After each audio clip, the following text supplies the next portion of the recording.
just gon' creep.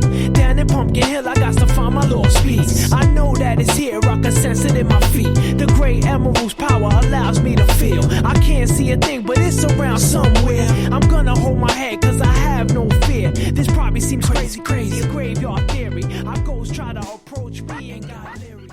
Hello and welcome to the Weekly Stuff Podcast with Jonathan Lack and Sean Chapman. We are here to talk about stuff. This week on the show, we have a whole bevy of stuff to talk about, including the announcement of a new Paper Mario game, the debut of Unreal Engine 5, an in-depth look at Ghost of Tsushima, and some other video game news. Talk a little more Star Wars and other stuff we're up to.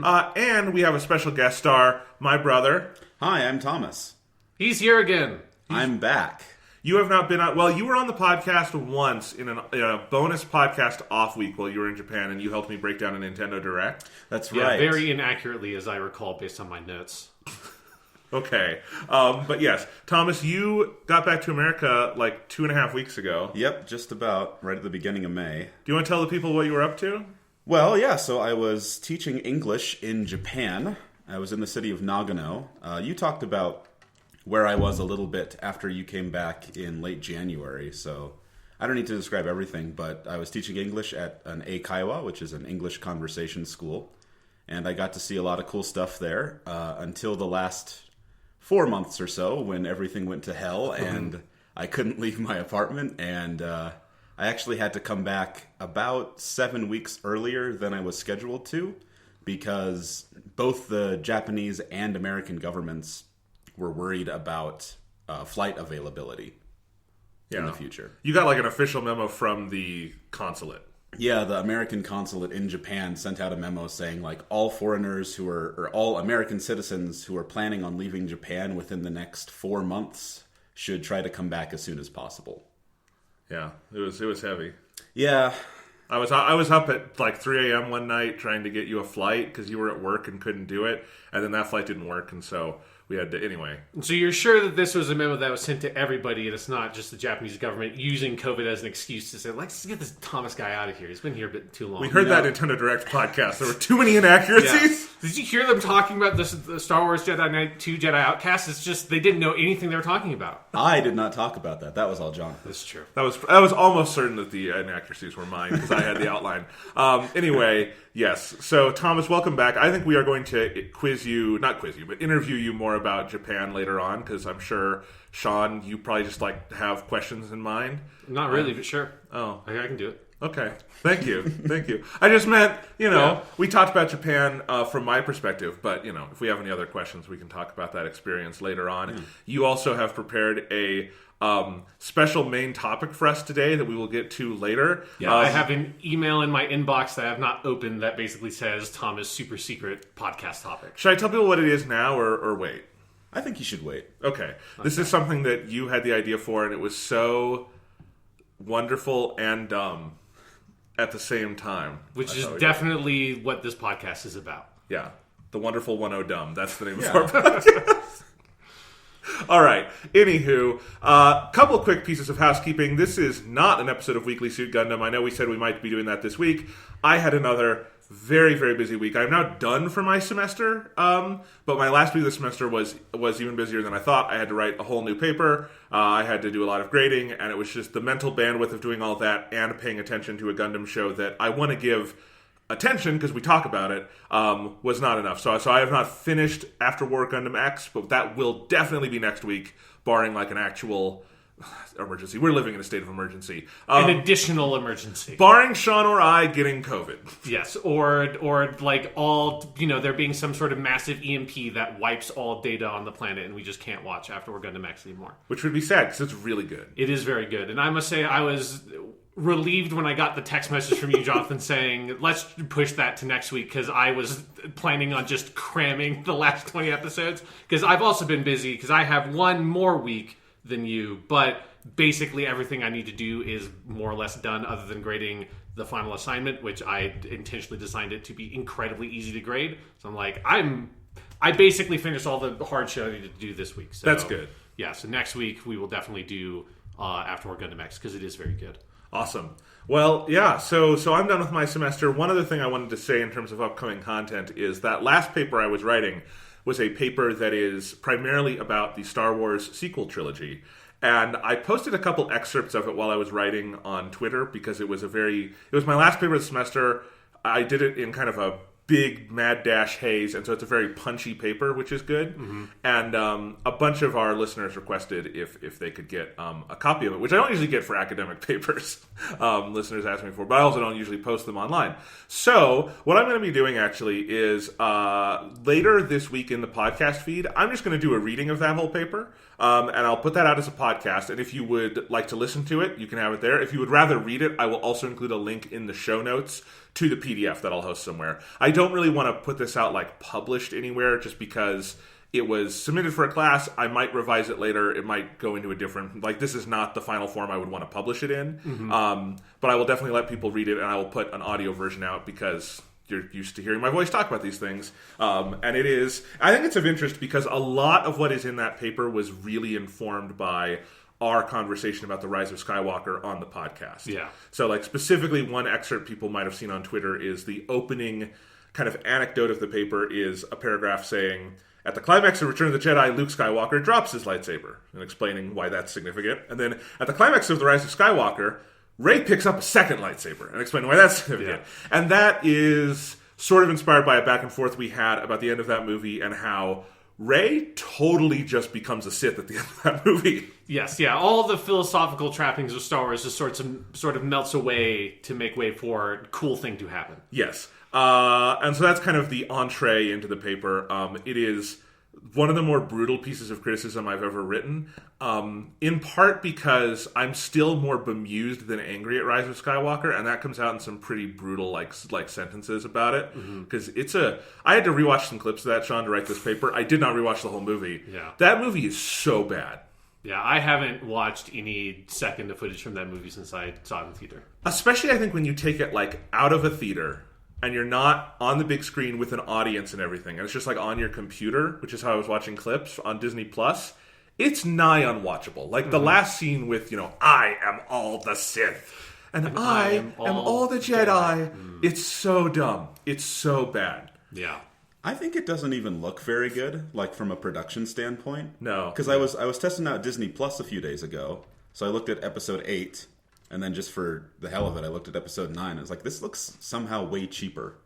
Well, part of that is someone did a good thread on this on Twitter that Rise of Skywalker, for whatever reason, is aggressively color graded to make it look blue. Yeah. And to be fair, like Star Wars movies regularly have a color palette choice to them, but like The Last Jedi has a color palette choice of red, but that's there in the production design. Yes. And and it's very obvious in the production design in several key places in the movie. Rise of Skywalker, it feels like, and someone was pointing this out, it's like they got into post-production, we're like, fuck, we forgot to do this in production blue, and they just kind of color graded it. And no other Star Wars movie is particularly, like, all movies are color graded to a certain degree, but like they're not aggressively color graded like that, and so it does wind up look a lot flatter than a lot of Star Wars movies. Yeah, like when I think about the climax of Rise of Skywalker, in my head it looks exactly like the end of Batman v Superman. Like they're just the same movie at some point. Just CGI bullshit. Yes. Yeah.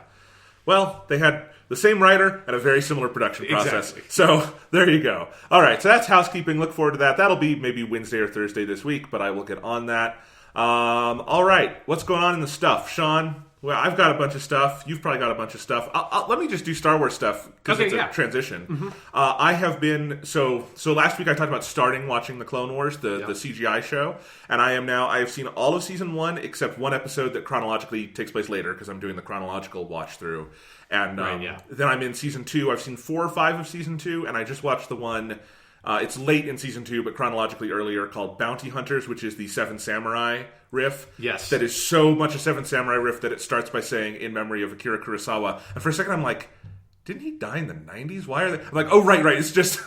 Because it seems like the kind of thing you would do when, like, Akira Kurosawa died. Yeah, like died during the production of the episode, and it's like, you want to dedicate to his memory. But no, it's just, it's one of the many times Star Wars and its ancillary media has just done Seven Samurai. And it's a good one. I don't think it's as good as the Mandalorian one, but it's good. Yeah. Anyway, that is the first episode that has, I think the character's name is Inbo. He's the dude with like the big wide-brimmed hat. I love that character, and you can tell that everyone making Clone Wars loved that character because he shows up in like minor elements in a lot of. Is he the pirate dude? He's not really. No, he's not really a pirate. He's got like the big, wide-brimmed metal hat that he uses like a shield and a weapon and stuff. He shows up in different places. Okay, right. Anyway, because then there was also the arc right before that is the Cad Bane arc where he steals the holocron. Yeah. That's a good one. Cad Bane is fucking awesome. Cad Bane's great. Anyway, the Clone Wars CGI show, I don't know if I have a ton to add from last week because I still have not gotten to like the crazy stuff, as a lot of fans would probably call it.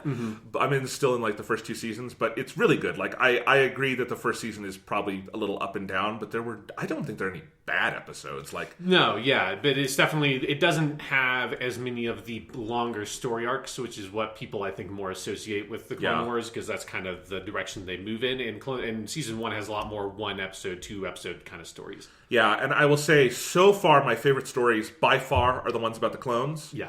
Because they're the characters who are like original to the show. They're very like human stakes. It's not big Jedi stuff. Their stories really can be wrapped up like in a half hour.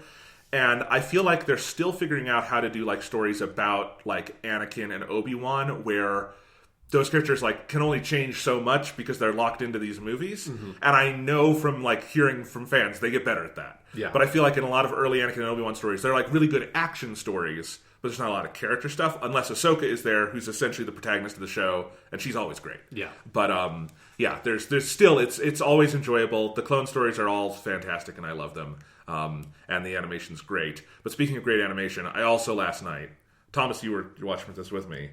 I watched the first volume, which is seasons 1 and 2 of Genndy Tartakovsky's Clone Wars, the original 2D animation one from 2003 on Cartoon Network. And I've definitely seen bits and pieces of it before. I remember watching a bunch of those episodes on Cartoon Network in the day. Yeah. Because they would air like between things. Because they were like 3 minutes long. Yeah, they're like 3 to 5 minute shorts that then they edited together into like a weird, like, because they're not like constructed as a movie per se, because there's lots of, and now let's just go see what Mace Windu is doing. Right. We'll come back to Obi-Wan, but they did basically edit them into an hour movie. For the DVD release. Yes, and that's what I have. Is I got the DVDs like about a year ago. Oh, wow.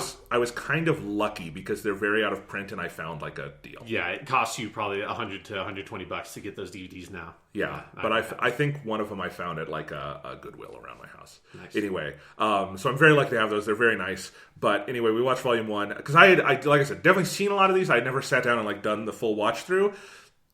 Good God. Yeah, so I'll say, Jonathan, you made that tweet, and I saw that. I'm like, I haven't properly watched these in a long time, and I don't have the DVDs, but you can just download them from the Internet Archive. Yeah. So you can just download the DVD quality video files. So I downloaded those, and I watched Volume 1 last night also, and holy shit, when you're watching them not on either Cartoon Network back when they aired, which I watched them all on Cartoon Network when they originally aired, or you're not watching them on like YouTube videos. Instead, it's like, let me watch a really nice looking file on my big screen TV.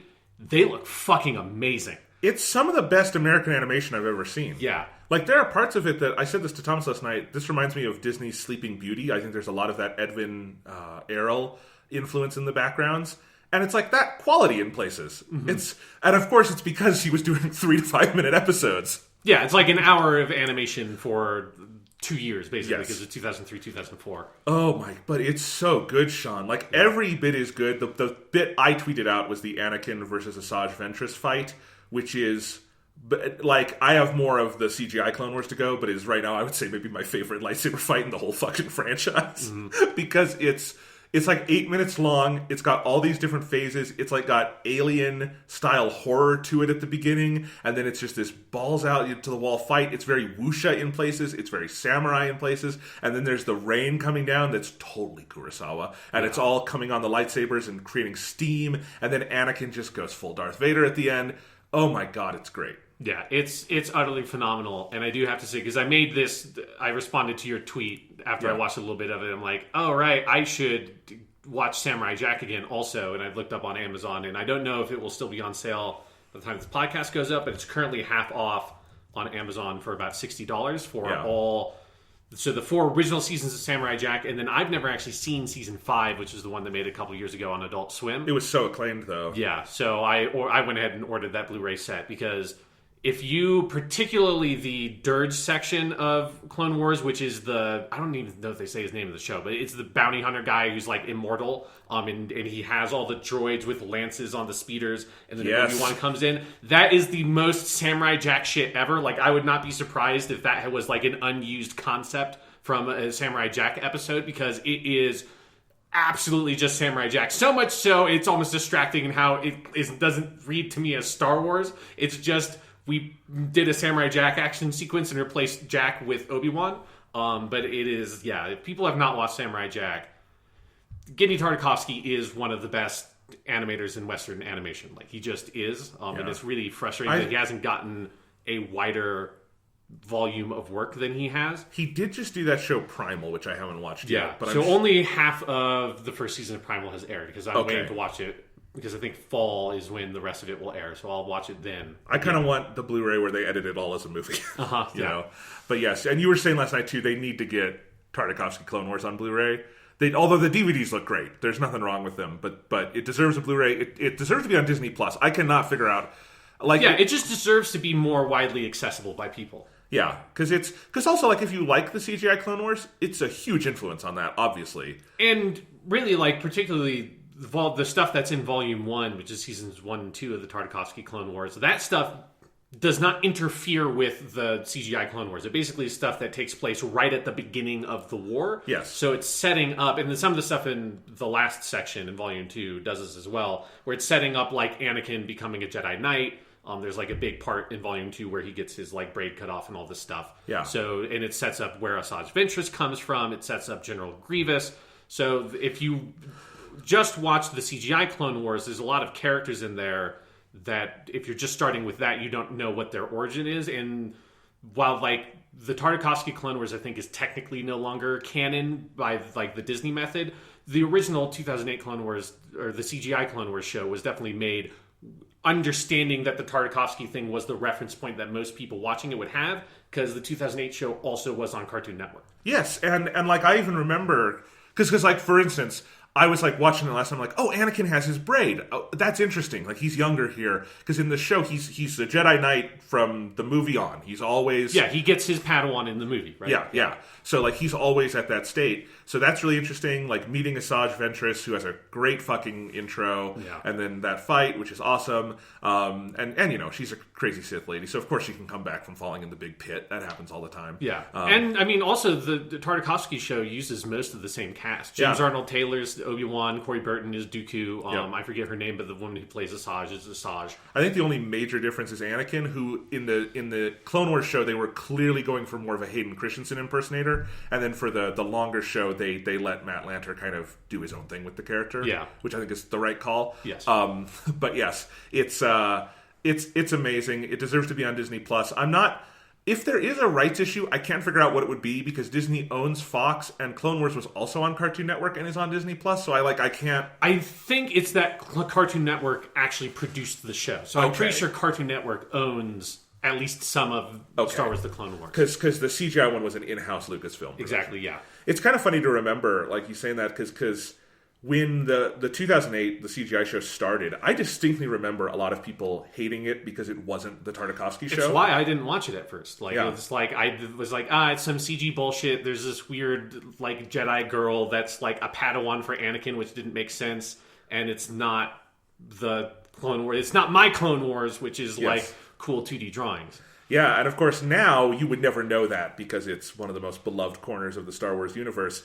But I think part of that is just people had to, like, because yes, the animation in the CGI show is cheaper, but it's also, they had to make 22 episodes a year, not 1 hour of animation over 2 years. Yeah. But I think they found because the action in the CGI show is clearly very influenced by Tartakovsky. I mean, it's that same kind of, they clearly chose an animation style that would allow for that same level of fluidity. Yeah, and like similar character designs and stuff like that. Yeah, no, I love, like, Dooku is like just 3D version of his Tartakovsky design. The very exaggerated Christopher Lee look is very good. Yeah, it's very good.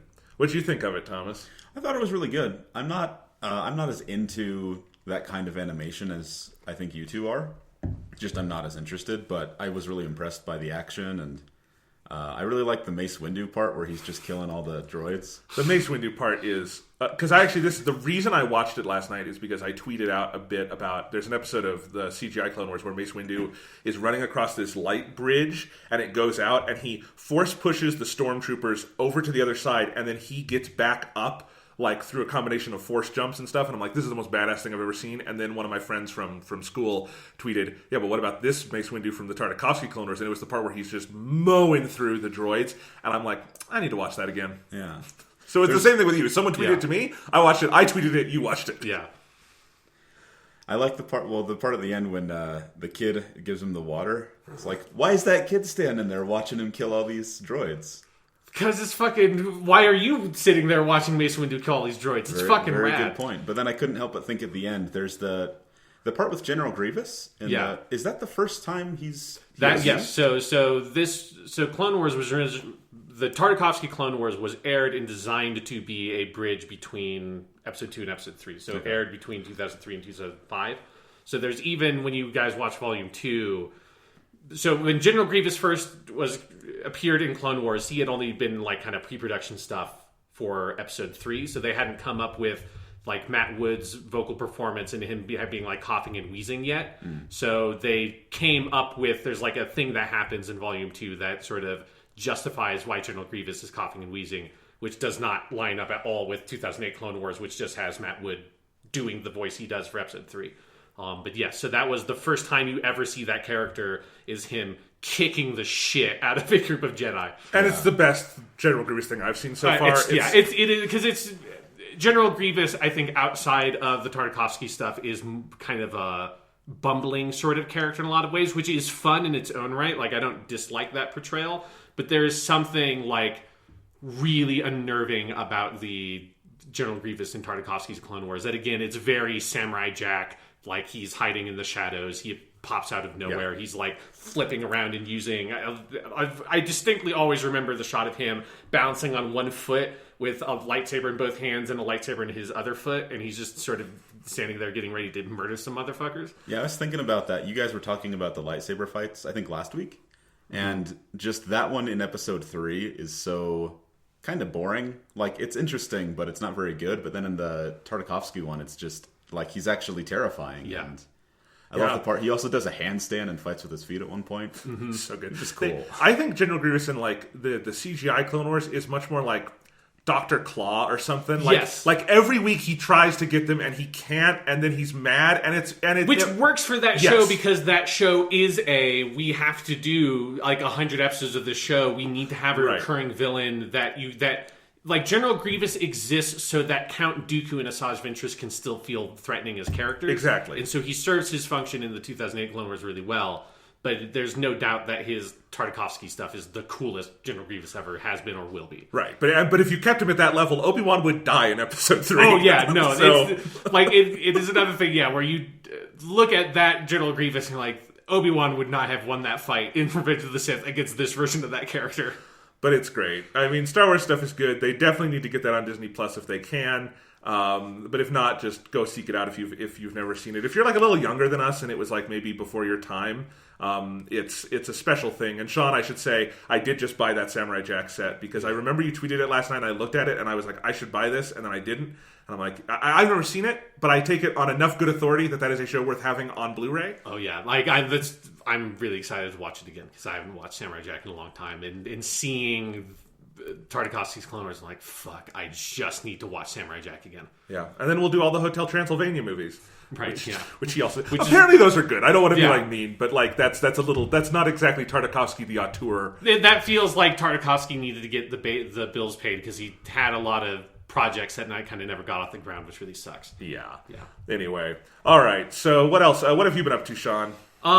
Mainly like poking my way through after we're Gundam X. Now watching Genndy Tartakovsky stuff. I guess is now going to be the next bit of my life as well. I have been obviously playing more Yakuza 5. I finished the Haruka and Akiyama section, so I'm into the last playable character, Tatsuya, who has.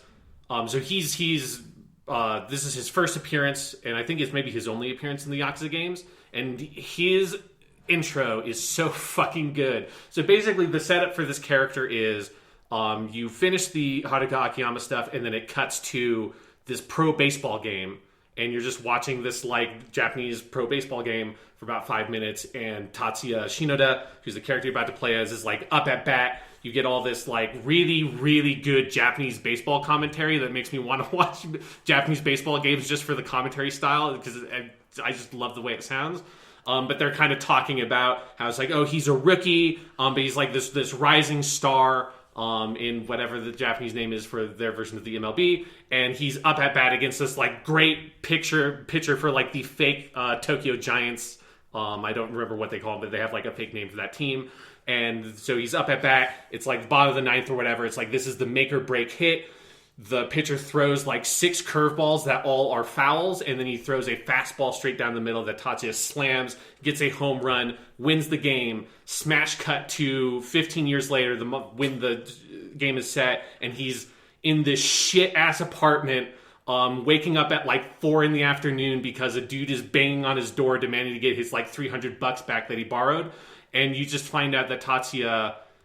That after that game, the whole intersection, you kind of piece together that after that game, Tatsuya got accused of match fixing, that he's adamant that never happened, and got kicked out of the league, and he is now just washed up in this like dead end corner of Tokyo. He owes money to like 15 different people, and it's just really funny as you're walking down the street, all the other people that's like, hey motherfucker, when are you gonna give me my $100? Like, hey, like when are you gonna pay up your tab at my bar? And he's like, and there's this Yakuza dude following him around, and every time Tatsuya gets a single penny or a single yen, basically, the guy just swoops out of nowhere, grabs it, and is like, go get me more money, motherfucker. To the point where Tatsuya just like can't even get enough money to eat for the night. And then also his job, which this is the best job for like a washed up dead end motherfucker I've ever seen in a piece of media. He writes reviews for sex shops for a magazine. He goes around to quote unquote massage parlors and sleeps with the women there, and then writes up reviews and interviews and stuff for a magazine, and that's what his job is. And so you kind of go through like a day in the life of Tatsuya, and at the end a mysterious masked figure shows up in an alleyway and confronts him, and that's where you kind of find out about what happened with that baseball game, because the masked figure says, hey, I will give you the salary you would have had if you got that first year as a professional baseball player, but you have to go and find out what really happened. Why were you accused of match fixing? Who benefited from that? And I will give you this suitcase full of money. And that is the setup for Tatsuya's story, and it is the best fucking shit in the world. It is so good. Oh, nice. That sounds great. Yeah. Thomas, didn't you say you met a Yakuza in Japan? So I didn't meet a Yakuza, but one of my friends went to a pachinko parlor one time, and he had some run-ins with the Yakuza. Apparently they like foreigners, because... We're dumb. Yeah, we're dumb, and if the police start to talk to us, we don't really know what to say. Mm-hmm. Even if we speak Japanese, it's like, I don't know, I'm just trying to figure out how to get back to wherever. So apparently he was wise enough, my friend, to get away from them, but... Yeah, they like foreigners over there. Maybe don't go into the pachinko parlor. I never did, actually. I regret it. I never played pachinko. Also, I never met a Yakuza. I regret that too. You never went to a bathhouse at a certain time of day and saw a bunch of dudes with their shirts off and trying dragon tattoos? I never went to a bathhouse or an onsen. I never did. So at no point in your time in Japan did you have some sort of fated rivalry with another man that you then, on the top of a skyscraper, both ripped your shirts off to expose your tattoos and then punch each other in the face while J-Rock started playing? That never happened once. It wasn't on top of a skyscraper, so no. Okay, yeah. So but you're maybe low level, you're that just happened. Not at Kiryu level yet, but maybe on the streets you're ripping off your shirts and punching each other. Well, weirdly, that happened when we went to visit the snow monkeys in Nagano. We were on top of this mountain and surrounded by monkeys who made the ring, and then the zookeeper came out. Yeah, it was actually when I climbed Mount Fuji that I really got into it. Yeah. No. But then the last few months, everything just slowed down. So, yeah. Yakuza 5 continues to sound wonderful. It's so good. I love it to death. Nice. Let's see. In terms of games, I have 2 game things to say. I'm not going to talk about this a ton this week because I haven't played a ton and we have other things to get to. But I did start playing Assassin's Creed Odyssey because Valhalla just looks so good, and I realized like, you know what? Because I did not. You and I both had the exact same reaction to Odyssey, which is this game looks good. We love ancient Greece, but we just played Origins. This is too soon for another one of these. But now it's been like 2 years, so I'm like, I'll play another Assassin's Creed, and it was $15 on Xbox, so I got it, and I played like 7 hours ish, and it's very good. Like it like immediately fixes a lot of issues I had with Origins. Like the combat's better. I don't think it's great, but it's like they've added a kind of Diablo-esque sort of power system. So like when you're fighting, you can hold down LB and then you have a power wheel and you can use like different inputs and like do like the first thing you learn is a Spartan kick from the movie 300. Of course. Yes, and you can just... Because it's 2007. Yeah.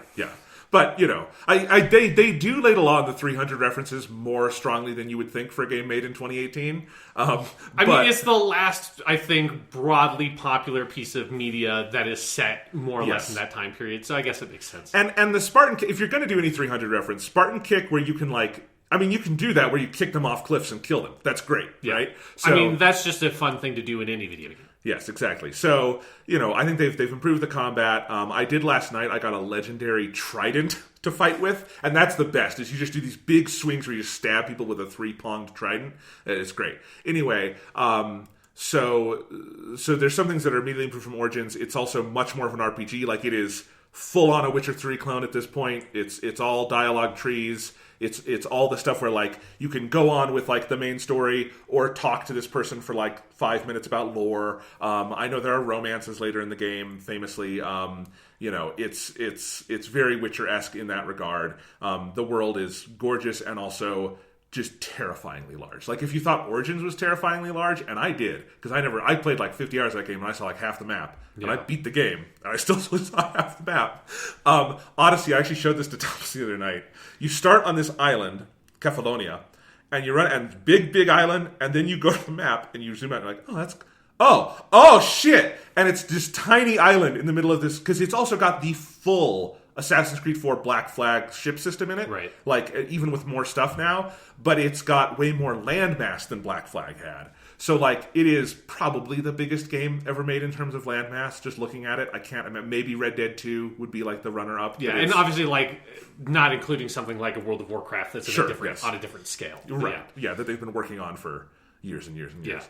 But it's a very good game. I don't know if I'm gonna like stick with it and play 100 hours over the summer, but I've been enjoying putting like a couple hours into it while I've like I would play I would do, you know, write a bunch of my paper and then be like, I need to go kill some Athenians, and so. Are you playing as the lady? I am playing as the lady. That seems like the right choice based on the videos I've seen. The dude seemed very boring. The lady seemed... I mean, it's like most games with this choice. The dude is like generic box art dude, and the lady is an actual character. Mm-hmm. So, yeah, Cassandra. It's cool. It's the first Assassin's Creed where you really do just play as a person who kills people for money.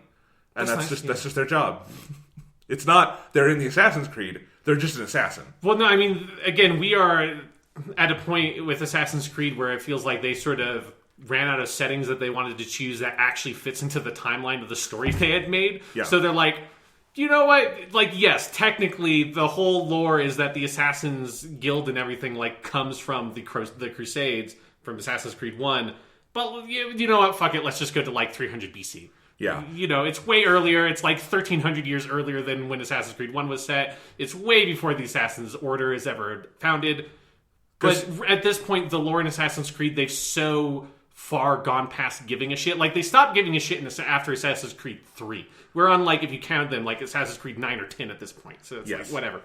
But, like, it's funny because Assassin's Creed Origins is, as the name implies, it's like the seed of the Assassin's Order is Byleth and his wife. Yeah. But then this one is another 600 years before that. Exactly, yeah. And I'm very curious to see how, if they work in any, like, Assassin Templar bullshit, and how they even would. I don't know how. Maybe it's just not in this game, but yeah. Yeah, I really look forward to them setting a game that's a prequel to Origins that's actually set in ancient Egypt, which is like 3000 BC. Yeah. And see like how did they try to work it in over that scale of time now. I can't wait for Assassin's Creed Ice Age, where you're just playing as Neanderthals. Yeah, no, it's Assassin's Creed Primal. It's like what they did with Far Cry. You're just like weird like caveman people. Yeah. Yes. But anyway, I've been playing that, and then Thomas and I have both been playing Hatsune Miku games. Nice. Because I did a little bit of Hatsune Miku. You can see a YouTube video I put up. Yes. Based on you. Should I tell the story? Yes. Go ahead and tell your story about how you vandalized my profile picture. Okay, so we talked about this last week, that there's a new Hatsune Miku game on Switch. It's the first non-PlayStation Project Diva game. And it's Project Diva Mega Mix, which is on Switch. And I had gotten the demo, and I've been trying to get Thomas into this for a while, because Thomas is the world champion of Persona 4 dancing. Well, look, I've been planning on playing Hatsune Miku for a long time. Okay. And now I think I have time. You just had a lot of time. You needed to mentally prepare yourself for the staggering amount of content that are in some of these games. I'm very obsessive when I play games. Really? Yeah. So I was afraid for my own sanity that if I got into a game with 200 songs that I might have a problem. It seems like I might have a problem now. So, but yeah, because Mega Mix has a lot of what's in Future Tone, but not all of it. You wound up buying Future Tone on PS4, which is the one that has 200 songs. Yeah, and then that's not counting the extra DLC. That's just the normal amount of content in the game. I also bought the extra DLC. Wow. I haven't bought the DLC because I haven't finished playing the 200 songs of that game over the course of 3 years. You bought the DLC because one of the songs on the Switch version isn't in Future Tone. Yeah, but then it's in the DLC. Yeah, there was also a cool costume I wanted, and it adds the hardest difficulty for a lot of songs, which seems like kind of a ripoff, but I guess that's how rhythm games work. So. Yeah, but it's I'm playing because if you've played one of them before, the Switch game should probably best be understood as a port. It is essentially Future Tone, like the same menu system, largely a lot of the same songs. It does have some new songs or songs that are only in DLC for Future Tone. Yeah, it's which, about the songs that are only in Mega Mix are later going to be put on DLC for Future Tone for people who own that version of the game. You can get those songs. That's good. So if you are looking at this and you're like, I already have Future Tone, but I really want to play the new songs on Switch, you don't necessarily have to buy the Switch game and do it that way. You just wait for the DLC to come out if you want. Yeah, there's a $40 version of Mega Mix, and which has about 100 songs, and there's a $60 version that has another 40.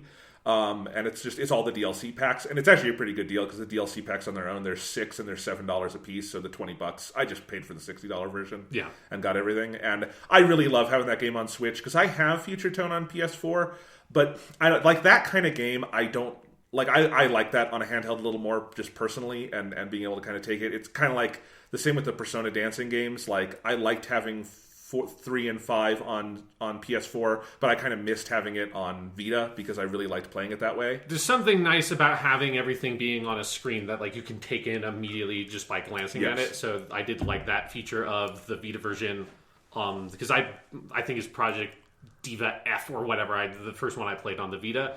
But the one thing that I will say about Project Diva Future Tone on PS4 is you get just the really nice high-resolution versions of the characters. So if you, like me, about half, maybe even more than half of your enjoyment of these games just comes from you putting Miku in ridiculous costumes and watching through the videos and taking screenshots, and have those screenshots pop up in the loading screens, you got to get those high-resolution character models for that. Yes, and for the most part, you can do all that on Switch. Like it's obviously you can dock it. It still looks great. It does not go up to 4K like the PS4 game does, but it's still pretty much every graphical effect is there. I think I was reading the only thing they had to do is I think if you're undocked handheld, some videos had to cut to 30 FPS, but the inputs are still at 60.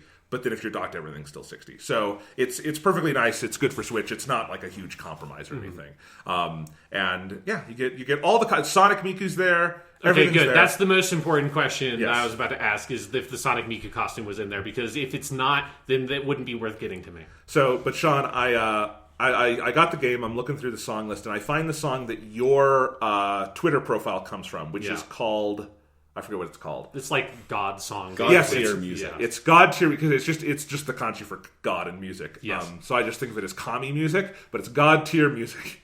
And that's a really cute song with all these chibi versions of the characters trying to bring the Earth back, and then the real Hatsune Miku comes in and brings the Earth back and then holds it in her hand, and then the chibis are around her. Yeah. And that is your profile image, except she's in the Sonic pajamas. Yes, because Sonic Miku, it's legitimately kind of hard for me to play any song in that game and have Miku in any costume that's not Sonic Miku. I've so identified, legitimately, Hatsune Miku, the character itself, doesn't look right to me if she's not in the Sonic pajamas, because I've looked at that version of the character so much. It is very good, and my plan was actually just to recreate your screenshot and kind of as a joke and be like, I did it, you can do it on Switch now. But then I was going through the costume, Sean, and there's one that is the marionette version of Hatsune Miku, and she's a clown, and she's got clown face paint, and she looks terrifying. And I redid it as that, and that is currently my profile pic. Were you offended by this, Sean? Yeah, I think it's a gross. I'm talking to some lawyers about what's going on. I will say I think the slightly lower resolution that the screenshot has compared to the PS4 version actually works in its favor because it just looks. It's not even just that it's the costume; it's just also just a grungier looking fucking screenshot. Just it just looks dirty. It's scary, and I just don't know why, when the world is on fire, you would want to do this to the world. I'm sorry. Are the lawyers you're talking to also Vocaloids? Yes, yeah, it's the twins, Ben and Dean. Yeah, I'm talking to them. They're gonna fuck you up. Yeah, I will probably switch my profile pic to something else, and then in June I have to go back to Pride Karibo because June is Pride Month, and I always have my rainbow Karibo on that. Anyway, so Sean, I apologize, but I could not resist once I saw that costume. Yeah. But Thomas, how are you enjoying the game? You are already freakishly good at it, and it scares me. Well, I'm not too good at it yet. I'm still trying to... To be clear, he can do it better than either of us can. What difficulty are you playing on? So I'm playing on hard, which you have to start with because you can't unlock extreme until you play hard. And I'm not moving on from a song until I get the excellent rating, which is I think 90%. Yeah. Yeah. Mm-hmm. So that's my sort of rules for myself. And I watched him play Yevon Polka on Extreme the other night and beat it, and it scared me because that song is that song hard. It's the iconic hard Miku song. Yeah. I think part of it is a lot of it is kind of like finger drumming, if you know what that is, just with your thumbs. So I used to play drums, and I'm still a musician, so that's not very difficult for me in terms of just hand coordination, so long as I can sort of interpret the rhythms. The hardest thing for me is the multi-notes. Yes. So I just got to get used to those.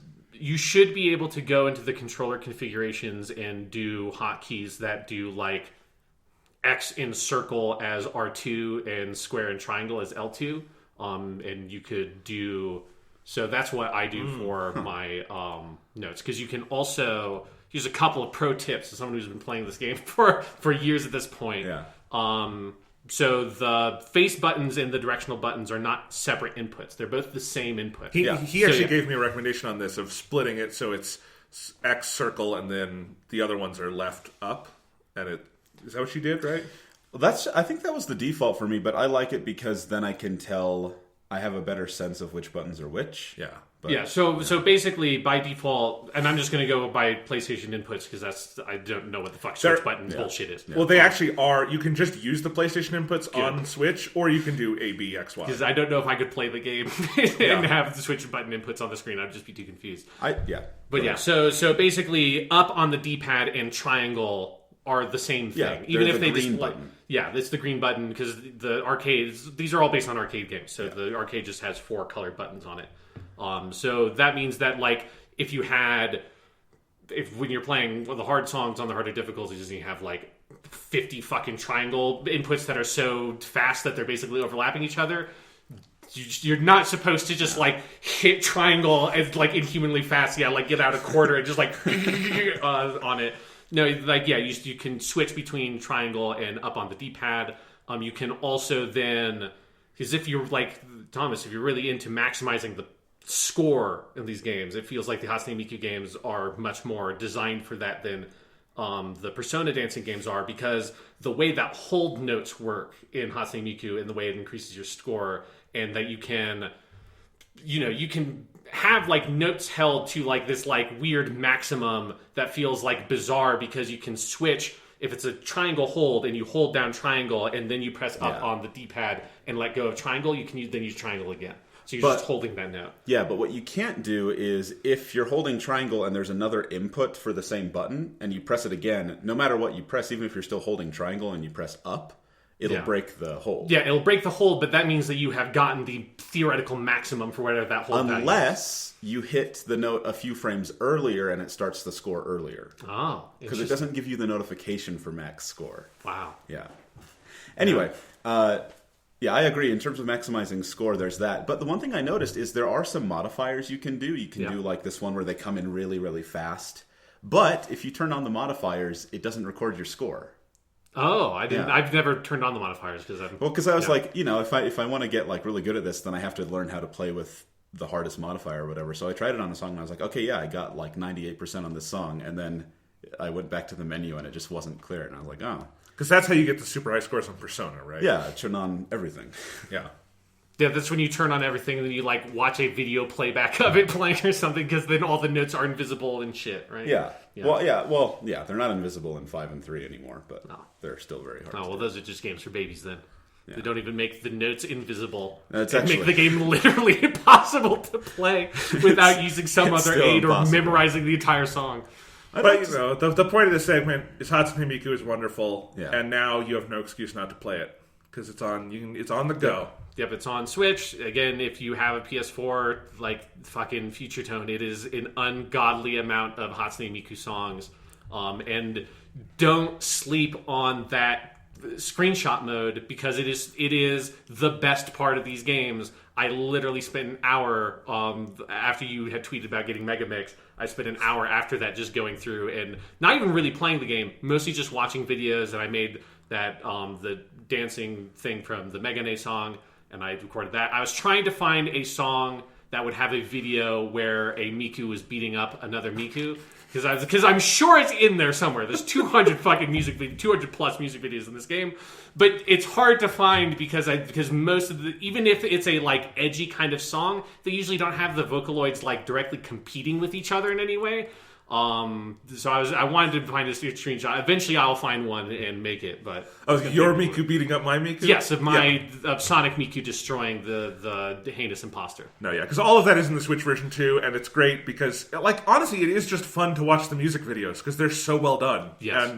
And like getting all the other shit off the screen and just looking at it is great. And then, of course, go hog wild with the fucking costumes, because there are so many costumes. Yeah. Especially for Miku herself. Like, there are a bunch of other Vocaloids in the game, and they have some costumes. But Miku has, it's like hard to find, because I had never, I didn't have that marionette costume that you had, because I think I just never have not yet played the song that costume is from. Because usually I just pick whatever the recommended outfit is for the song and buy that outfit, and that's how I was like kind of going through. I was like, where the fuck is this dumb clown thing? And just like scrolling it's through. At the very end. Yeah, I'm like, okay, there it is, finally, Jesus Christ. Megamix also, I haven't played around with it a ton yet, but it has a t-shirt designer mode that I think is new to the Switch version. New. And I want to try to make one and see if I can like remake like the Weekly Stuff logo or something on it, or something like that. But if there is also free DLC on the Switch version with a bunch of pre-made t-shirts that are pretty cool, so make sure you grab that, because maybe they'll make that cost money at some point, but just grab it. Anyway, Hatsune Miku is good.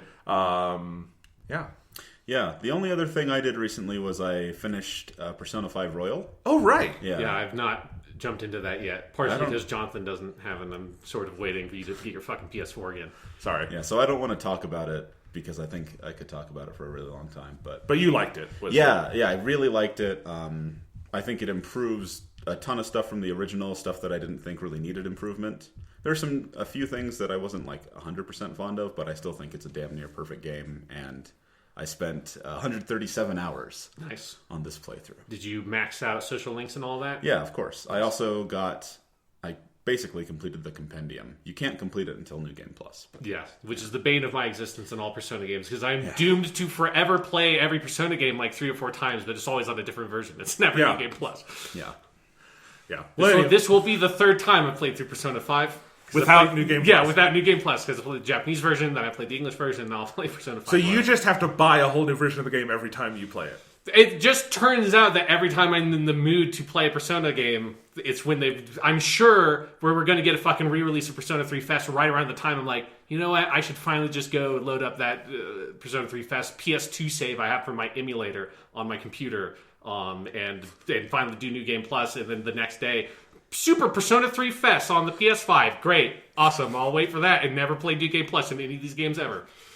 Yep, but Persona is good. I also, my last thing for stuff this week, Sean, is I finished reading part 1 of One Piece this week.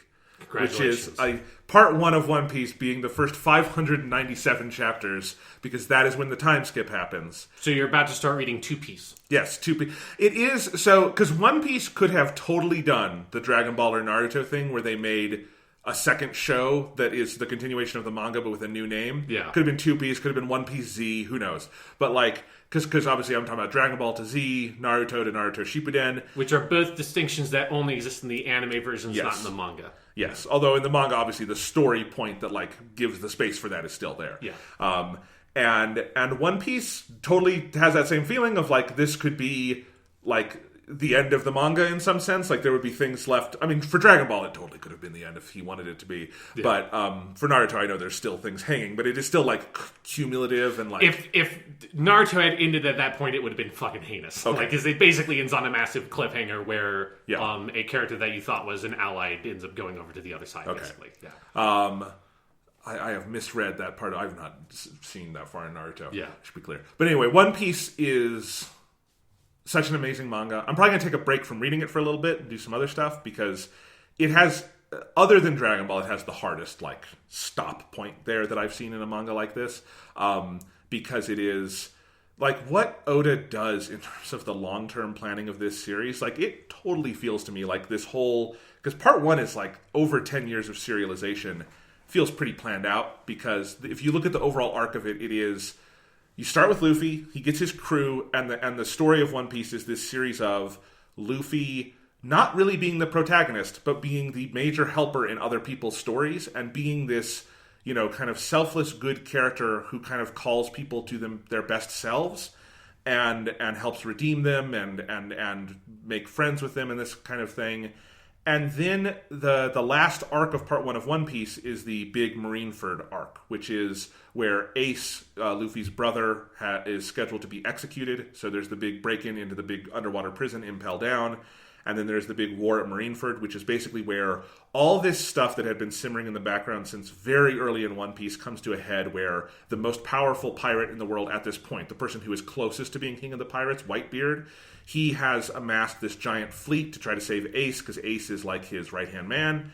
And Luffy is caught in the middle of this giant war between the Navy and Whitebeard. And it is essentially the anime version of the Red Wedding, in that it is not Ace dying is like the most famous anime spoiler that's of the something last I 20 already years. knew. Yes, it's very famous. Whitebeard also dies. It's a complete and total routing for the heroes.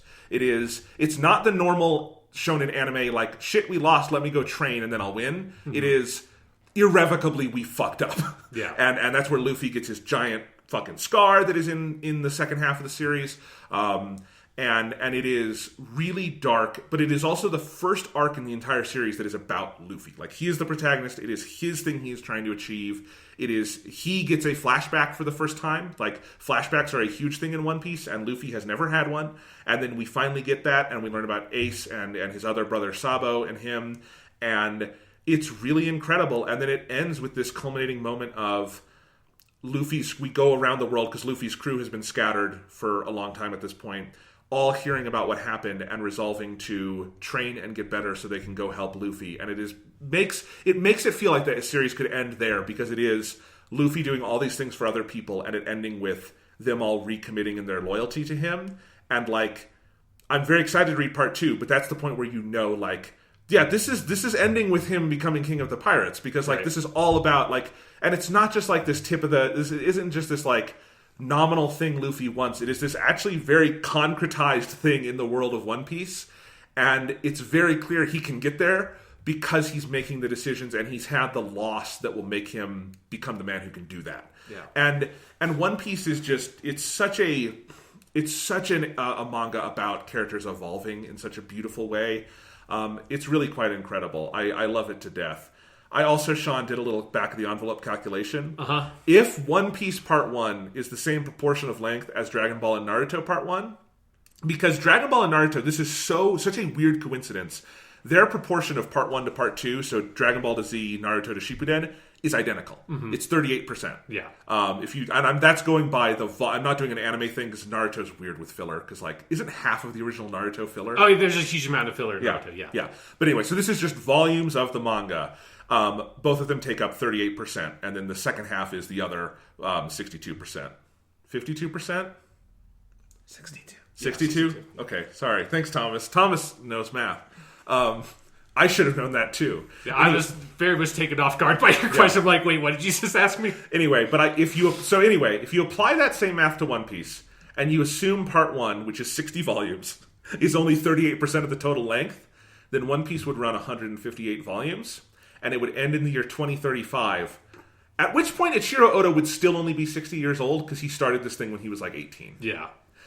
It would also be 1,600 episodes of anime minimum, but it would probably be more than that.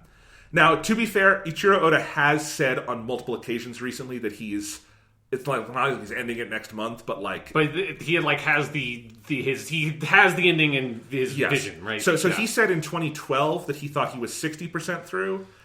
And he said last year, there was a video I watched that recapped all this, that he thought he was about 85% through. And that would put it at around 1,200 chapters, which would be an exact half, part 1 and part 2 split.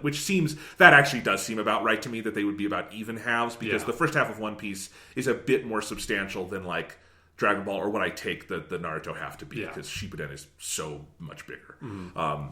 But yeah, so I'm very excited to go further with it, but One Piece is very long. It's also it's important, as long as it is, it's not long because it's open-ended, it's long because it's just telling a really fucking big story. It has a really clear endpoint in mind. It has a bunch of narrative nets out in the water that are waiting to be kind of pulled in, and part 1 pulls in a bunch of them, but then opens new ones. And so there's a lot of characters on the chessboard that at some point Luffy has to defeat or make friends with or something, Yeah.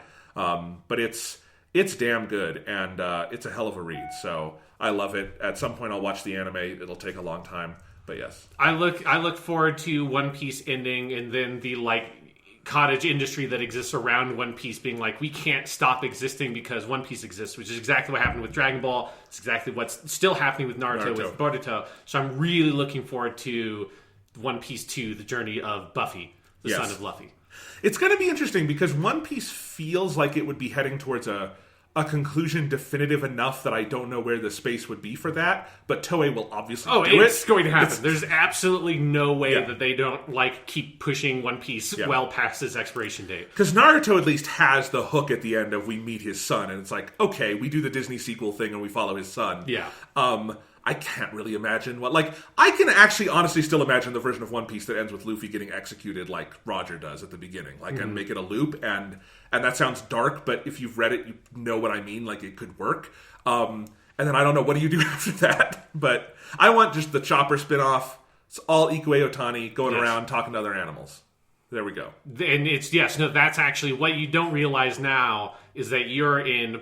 He's saying, Oda's saying, this is 85% of the way through parts 1 and 2 of One Piece. Part 3 of One Piece is Luffy. Or at the end of part 2 is Luffy gets executed, and all the other main characters get executed. Then part 3 is just an intense revenge drama of Tony Chopper going around the world, killing all the people responsible for killing the crew of the Straw Hat. And, there's a narrative justification for that, because I think even where the manga is now, Chopper does not have a big bounty because they think he's their pet.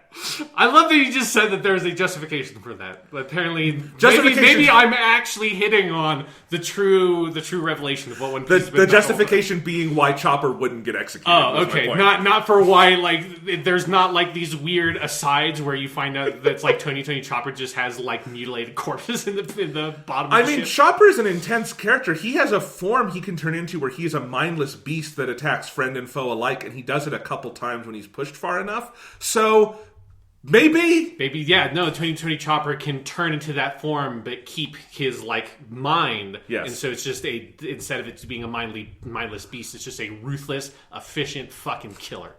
One Piece Part 3 coming to you 2040. 3-piece. Yeah, 3-piece. All right, just different kinds of bikinis. All right. Let's move on. Do you want to do some news? What's going on in the news?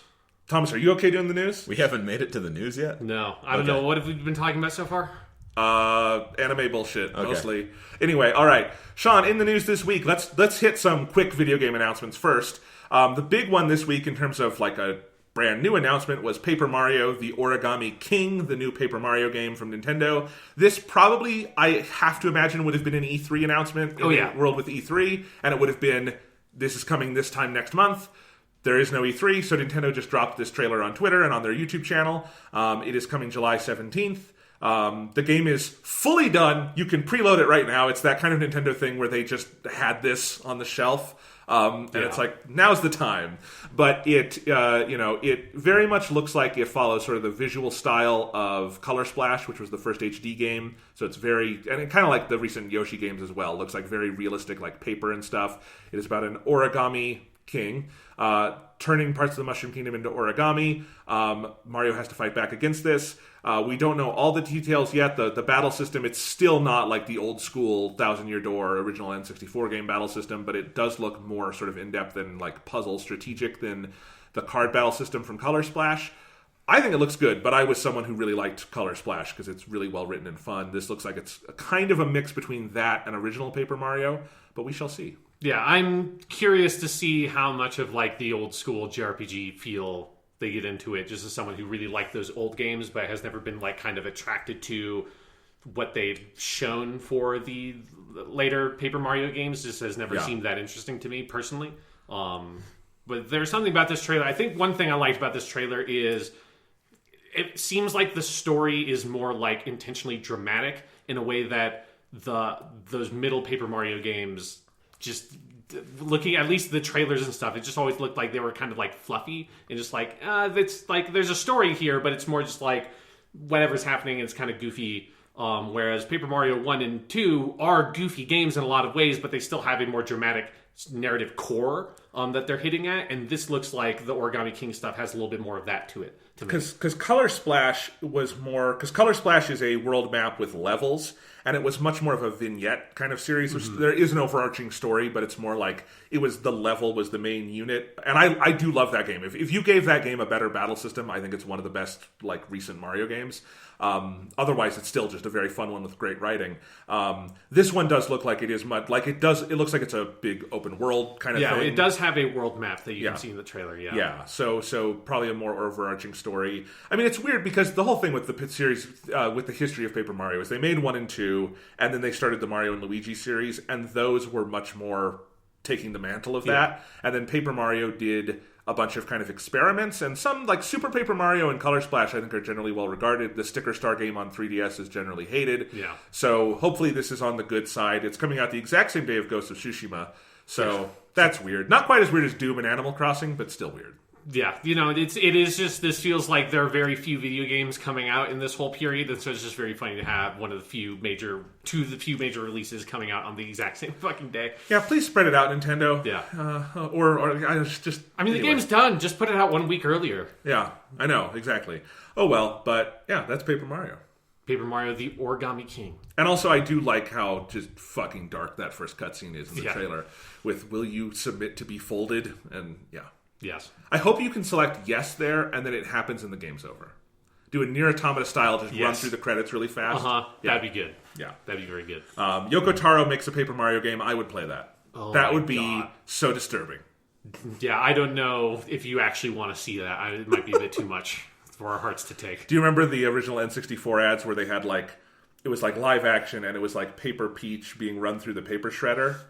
It would be like that, but that's the theme of the game. Yeah, the game would actually, it would take place like in the real world, and you'd be playing as a Paper Mario cutout, but it would just be like actual live action footage that you'd be playing against. There would be a scene where you get shredded, and then you have to move the shreds around, and it's like... You're getting like blown, it's like flour, you're just controlling the wind as it's blowing your paper shreds around. Yes. We also had 2 announcements of some classic game remasters or remakes. One of those was Tony Hawk's Pro Skater 1 and 2 are getting a remake. They're calling it a remaster. It's not. It's very clearly a remake. Oh, yeah. It's like Resident Evil 2 remake style. Yes. They are completely rebuilding the games from the ground up. Yeah. New graphical style, everything. Yeah, so people need to be better about using the word remaster. Yeah. But I have some nostalgia for Tony Hawk's Pro Skater, and this looks kind of fun. Yeah, so it's 1 and 2. They are putting in some of the moves like the revert and stuff from the later Pro Skater games in there to keep the trick system, because I think probably, I imagine most people, if they go back particularly to Pro Skater 1, maybe in their memory that game is slightly different than it actually is, because the trick system is like very confined and you can't combo things together. Yeah. They said they have most of the soundtrack back, which is good, because I know that's one of the main things why the Tony Hawk games are one of the few games that Microsoft has not managed to get on their backwards compatibility stuff because there's lots of licensing bullshit for music always. Yeah. So they have all but 5 tracks, which is cool. And there's Superman by Goldfinger's on there, which is the Tony Hawk song that you need. So as long as that's there, I'm like, okay, yeah, I'm pretty sure that was the one they played on the trailer. I'm like, your audience, this is the Tony Hawk song. So it seems like a cool, like a nice, proper remake of these games compared to forever ago, around the time they made Pro Skater 5, they did an HD remaster kind of thing for these games.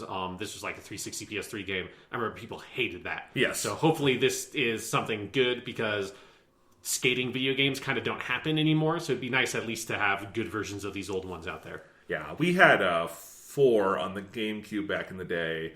I wasn't very good at it, but it was fun, and I have some nostalgia for it. I remember, like, after months, I beat the first stage, and I never beat the second stage.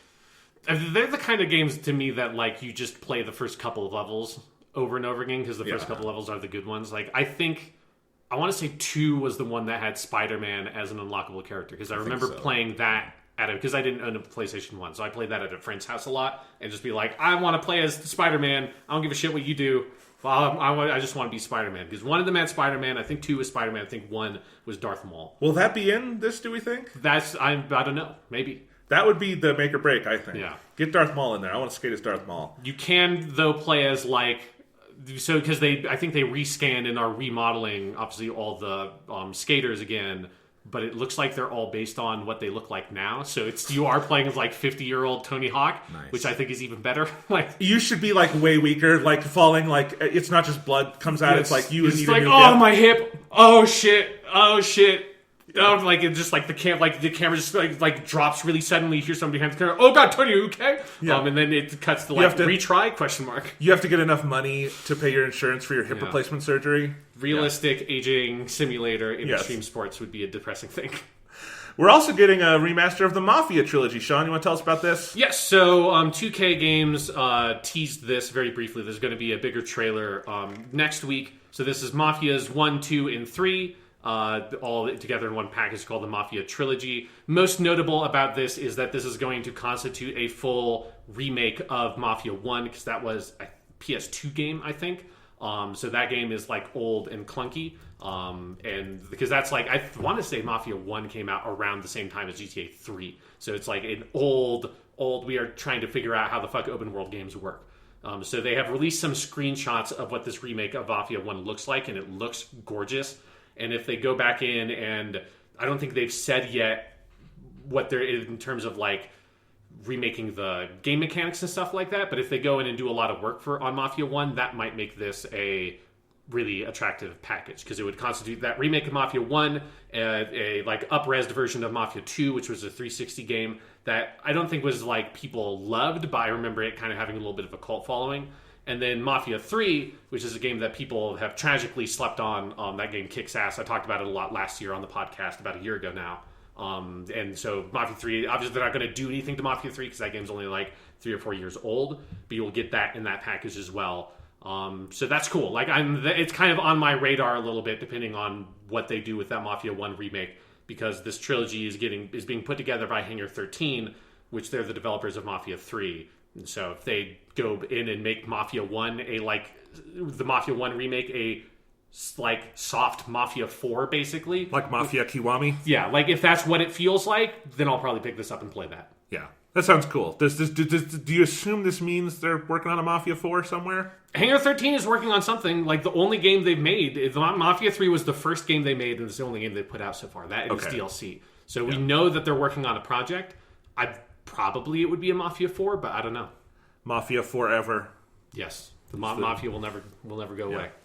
All right. We also got an update on BioWare's Anthem this week. We knew before that they were doing their Anthem 2.0 thing, but the development is in an even earlier state than we thought. BioWare Austin director Christian Daly wrote in a blog post this week that the Anthem incubation team has kicked off and is starting to validate design hypotheses. Incubation is a term we use internally. It means we are going back and experimenting prototype to improve on the areas where we believe we fell short and to leverage everything that you love currently about Anthem, end quote. Approximately 30 people are currently working on Anthem as part of this incubation team. and that means it's going to take some time. Basically, they have gone back to the drawing board as far as you can. This indicates this. So the full might of BioWare is not behind this at the moment. Yeah, they were making Dragon Age 4 or Yeah, whatever. yeah. It is a small team that is off in the corner, kind of pitching ideas, basically.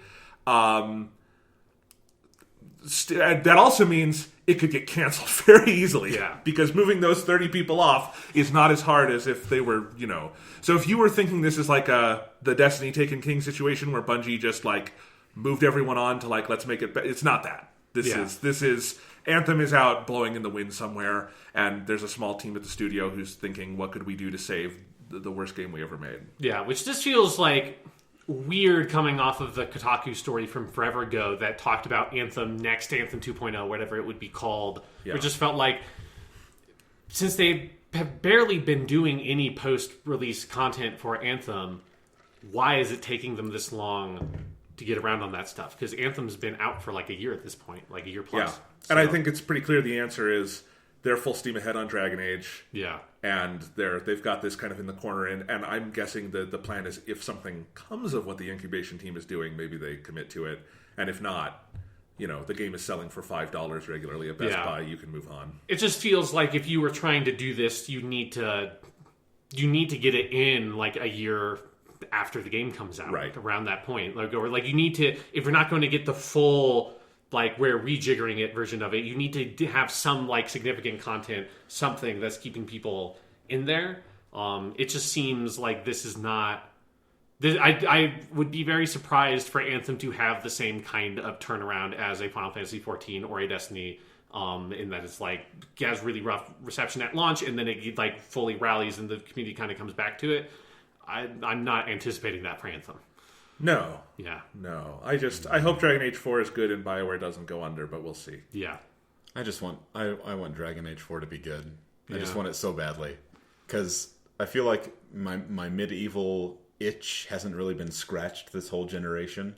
The Witcher would be like the closest thing, but it's it Polish feels like fairy its own tale, thing, Yeah. But like like traditional Western fantasy style like stuff. Elder Scrolls is I'm not really excited for 6 anymore because of the stuff with Jeremy Soule.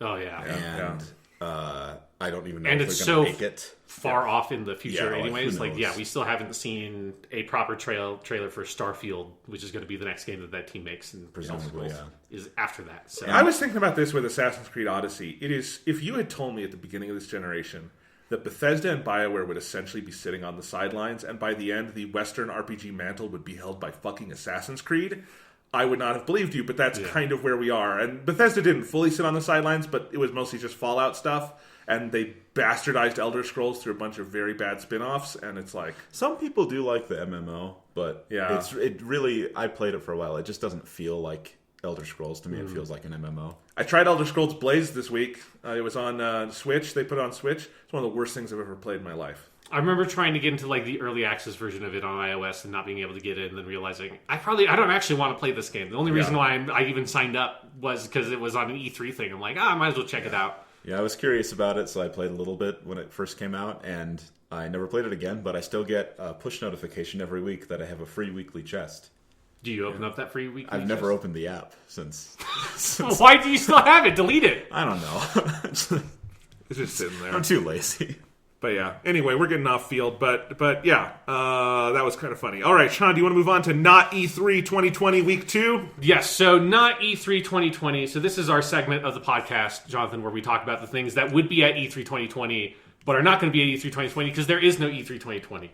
So last week we talked about the Inside Xbox event, and this week, we had those like smaller game announcements that we just talked about, but the main stuff was Epic on Wednesday this week just kind of dropped a little bit out of nowhere a 9-minute video that is a tech demo for Unreal Engine 5, which is the next iteration of the Unreal Engine, which for people who aren't familiar with what that stuff is, UE3 or Unreal Engine 3 was like the main ubiquitous engine for most of the 360 PS3 period. Stuff like Arkham Asylum and all the Arkham games are on UE3. All the Gears of War games obviously were UE3. Basically any game that had like uncomfortably super buff main characters always was UE3, because UE3 was just like, that's what characters look like in that. I remember distinctly the first time I saw the character model for Jim Gordon in Arkham Asylum and being like, Jim Gordon shouldn't look like Marcus Phoenix. This makes me feel weirdly uncomfortable. UE3 also had the like really bad texture pop-in stuff, which we'll talk about that with UE5, and it feels like Epic has kind of like took a lot of shit for the pop-in on UE3, and they've definitely addressed that for UE5. UE4 took a little bit longer to get off the ground, but now most games that are coming out that are multi-platform are on UE4. Almost all the games of the Inside Xbox event were on Unreal Engine 4. So it is... Epic makes... The Unreal Engine is like one of the most clearly like usable, beloved engines used by most AAA game developers. The game industry runs on Unreal. Like it's not every game, but it's enough that like if you play games, you've played a lot of Unreal Engine. Oh yes, absolutely. Unless you only play EA games. Yes, then you're stuck on Frostbite. And you're sad. Yeah. You're stuck. That's is what it is. So this was their tech demo for Unreal Engine 5, showing off mainly two different pieces of technology that they wanted to emphasize. One is Lumen, which is a fully dynamic global illumination solution. Basically, what Lumen is it's kind of like a midpoint between traditional lighting. Well, not really traditional lighting. It's not. Scratch everything I just said, because it's not a midpoint. It's more ray tracing, but with some compromises to make up for better performance. So, like, full-on ray tracing is really, really expensive in terms of performance. And so it's, I don't think we should be expecting going into PS5, Xbox Series X games, if you're going in and thinking, okay, everything's going to be full-on ray tracing all the time, ray traced global illumination, ray traced reflections, every bit of lighting is going to be using ray tracing. That is not going to happen. Maybe for some like smaller indie games that would be feasible, that have like a smaller kind of graphics budget. But a big AAA RPG like an Assassin's Creed Valhalla, you're not getting full ray tracing. Yeah, you might. I think from most developers we've heard from, it's a solution you would use in places for certain things, like Control was one that was demoed heavily with ray tracing for certain things, but not literally as your global illumination lighting system. Yeah, so basically what Lumen is it uses some of the same techniques of ray tracing, but it makes compromises in specific ways. If you want details on this, Digital Foundry has a really good breakdown. They actually have two videos, and the latter video is the one that kind of goes more in depth on some of this stuff. But the sort of long and short of it is that Lumen will allow for kind of bounce lighting global illumination in your games without having the huge performance costs that ray tracing would have. And that just basically means that it's simulating the way that light bounces around in an environment, which allows you to then light, so like they have in the demo, this cave that is lit entirely by one hole in the ceiling that the sun is coming through, and you can just simulate that using the Lumen technology and don't have to have artists go in and create what are called light maps, which is like a more painstaking kind of artist technical task that they have to do to light that environment, which is what basically every game nowadays does if it's not using ray tracing for something like this, which then allows that lighting to be both gorgeous and like really accurate, but then also be totally dynamic. So it allows that lighting solution to be both used for time of day stuff, and they show that in the demo by having the sun move, and you see how the lighting changes immediately based on that. But then it can also be used for stuff like the blue flashlight orb that the character in the demo uses, that both illuminates like the area immediately in front of her, but then also you can see the way that the blue light from that flashlight bounces around the environment and is caught off like the metal of certain like pieces of art that are in the environment and these like bones and things that are on the ground, and they reflect the light in more realistic ways, and it's totally dynamic. So that's awesome because it allows you to get a lot of that cool dynamic lighting stuff without it having the huge performance cost of full ray tracing.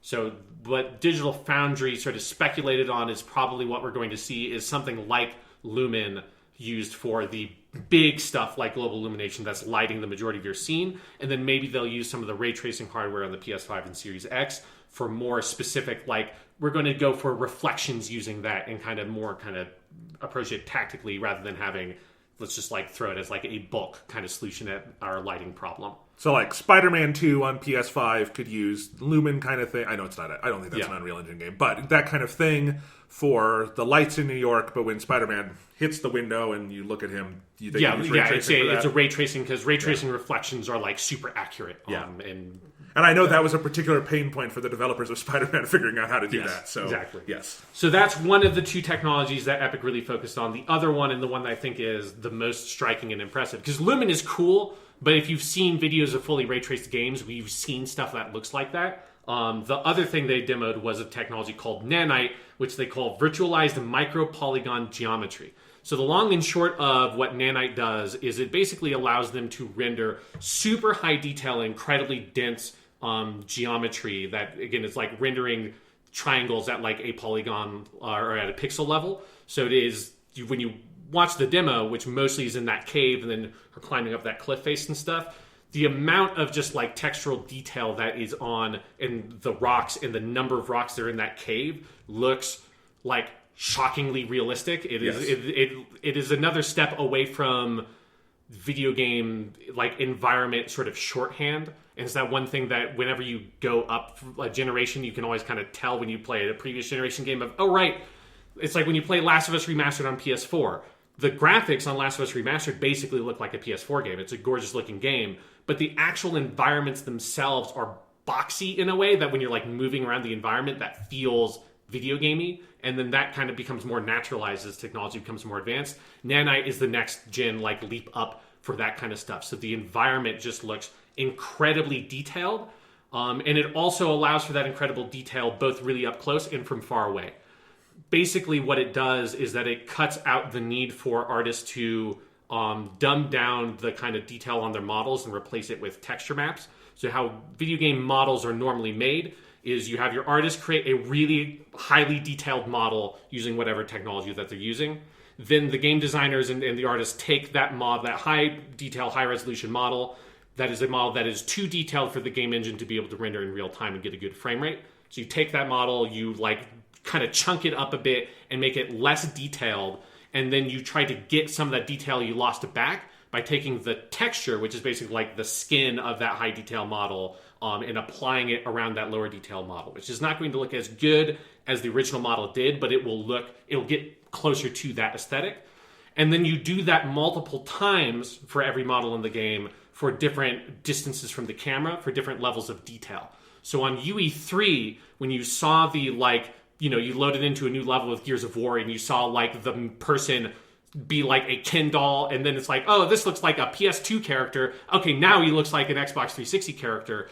What you're usually seeing was those level of detail models shifting up to get to the highest detail one as it was loading in. And so you're seeing this is what like Marcus Phoenix or Dom is supposed to look like when he's like 50 feet away from the camera and he's way in the distance, and you don't need to have this really detailed character model. It'd be a waste to render it. And that's how the traditional art pipeline has worked. And that obviously requires a lot of work. That's kind of a tedious, need to remake this model a bunch of different times. What Nanite allows you to do is just import basically those really high resolution, really high detail models. They specifically talk about in Epic using a resource that is basically a digital library of high resolution looking models that's often used in movies. So it's the stuff that like The Mandalorian uses, because Mandalorian special effects are also run on Unreal Engine 4 because Epic owns everything, and Epic is slowly like getting into that Google, Disney, Amazon territory as a company, and it's scary. But basically you're able to just import and use that really high resolution model, and the way that Nanite renders it means that if it's really far in the distance, it's not going, you don't need to have a different level of detail model, because it just is dynamically able to understand you're rendering that same thing but lower detail because it's in the distance effectively without having to make the dumbed down model. So it cuts out like this whole middleman process that's been in the art pipeline in video games for like 20 plus years. And as soon as this demo went out, I saw a bunch of artists that work on video games on Twitter being very happy that they're like, holy shit, if this works the way that they're advertising it as, this would be like one of the most revolutionary steps, at least in terms of like creating video games behind the scenes that we've had in a long time. That is going to change the workflow of video game studios a lot. And I don't know if we said this at the top, but this is not just like theory they're putting forward. This was running on a PS5. Yes. So that's the other part of the demo, is that it is a real-time video game style demo running on PS5 hardware, presumably on like a PS5 dev kit, which obviously Unreal Engine 5 is going to run on everything. They're going to design it to be scalable. It will run, they're going to port Fortnite up to Unreal Engine 5 and it will run on your phone. But Sony did some kind of deal apparently with Epic. Tom Sweeney, who's the CEO of Epic, was on an interview, said something about how Epic and Sony worked closely on, like, Epic gave a lot of feedback on the design for the PS5, so it seems like there's some sort of partnership that was going on. So this is the first proper next-gen footage of a game thing running. Obviously, this is not a game. They're not going to take this demo and turn it into a game. But it's way cooler having the tech demo run like a video game rather than what typically tech demos look like is they're basically in-engine, real-time rendered movies. Like the Unreal Engine 4 tech demo, which people should go back and watch because now it looks like absolute shit. And that's a great feeling because it's like, oh wait, like PS4 games now look way better than this video of the Unreal Engine 4 demo running on the PS4 from that E3 forever ago. But that is just a real-time rendered video of like a weird like Lich King dude sitting on a throne and then like a bunch of lava particle effects because the particle effects were huge this generation. That was just a like real-time rendered cutscene. There was a person with an analog stick moving a character, pressing X to jump. That makes me more confident that we're going to hit the point that games are going to look like what this demo looks like pretty quickly in this generation compared to getting up to previous tech demos that took a little bit longer because they were a little bit more smoke and mirrors. This was the best tech demo I've ever seen. Yeah, it's amazing. It's amazing. And it's not just... Because all the technical stuff you said, that's amazing. But also, we just got to say the presentation of it looking like a game you would want to go play. Yes. Like it's like a mix of Uncharted and Tomb Raider and some other stuff that you might want to... Assassin's Creed that you might... So you could immediately imagine games that would use this. Yeah. And I mean, there were parts where I would not have been able to distinguish it between a photograph if you had asked me. Particularly in the cave with all the rocks. Yeah. Like, the statues are, like, artsy enough that I probably could have told you that was a game. But still very realistic looking. And then the part at the end where they're like, oh, you can also go real fast. And she just flies through. Yeah, that's that, like, you need an SSD to run this thing kind of stuff. That's, like, the amount of incredible detail that is being rendered and moving through at, like, an alarming speed. Without you like seeing any weird pop-in. You don't have the GTA 4 problem where you can move faster than the game can render the environment. So you're like driving on this weird like gray plane that used to be a street. You know, like we're saying goodbye to those kinds of problems that have always been some of the more annoying things we've seen in games. Like Jedi Fallen Order is a good example of a recent game that had a lot of that kind of stuff in it. Yeah. Although I did think it was funny, there's one moment where they do have the character like shimmy through a rock. Yeah. And I'm like, but theoretically you don't need to do that anymore. No, that's not for a loading thing. That is so that the camera gets in real tight and shows how good the rocks look. Yes. Yeah. But it was still funny because it's like, that's the kind of, like literally didn't, at the PS5 event, didn't he, Mark Cerny was like, one of the examples he said is like, we don't have to shimmy around. We don't have to have like these weird streets that go in like a weird spiral so that you can load it in. Yeah. But it's great. Yeah, so now you will know that the reason why those things are going to be in games now, because it's not like we're never going to see that happen in a video game, but it'll be because of some like pacing thing that the developer wants, rather than trying to sneak a loading thing in there somewhere. It's because they really want to show off the hair effects on Lara Croft next Exactly, time. yes. Yeah. But no, I mean, this is what we've been wanting, Sean, right? Yes. Footage of it's not a game we're going to buy and play, but... This is what we could get on the PS5 and Series X. Yes, it gives you this vision to aim for. It is the thing that I've been wanting for a long time. It's like the kind of thing that I was hoping that Microsoft would have something vaguely like this. Yeah. Because it's very funny that this is not in any way an actual video game, but it's a way more gameplay than we ever got at that gameplay event. Yeah, Inside Xbox gameplay event, and it's just really nice to have something like this. And then the whole format of it, if people need to go watch the whole video themselves, because I also really loved they had two engineers from Epic talking over the video and actually pointing out the specific things, and that was nice because again, usually these tech demos are just like 2-minute CG cutscenes that look really nice, but it's way better to have someone that actually is working on this stuff like talk to you about what is different and why it's significant and why do you have like all these cool fire particles here? Like, why does the rocks look so good? What are they doing that makes it look like that you couldn't have done on a PS4? Also a good workaround, I think, for doing this kind of thing in the time of COVID, because you could tell they were just talking into a consumer mic at home, but that totally works. And they didn't have to do anything weird Zoom stuff. They had the video, they just talk over it, they kept it simple.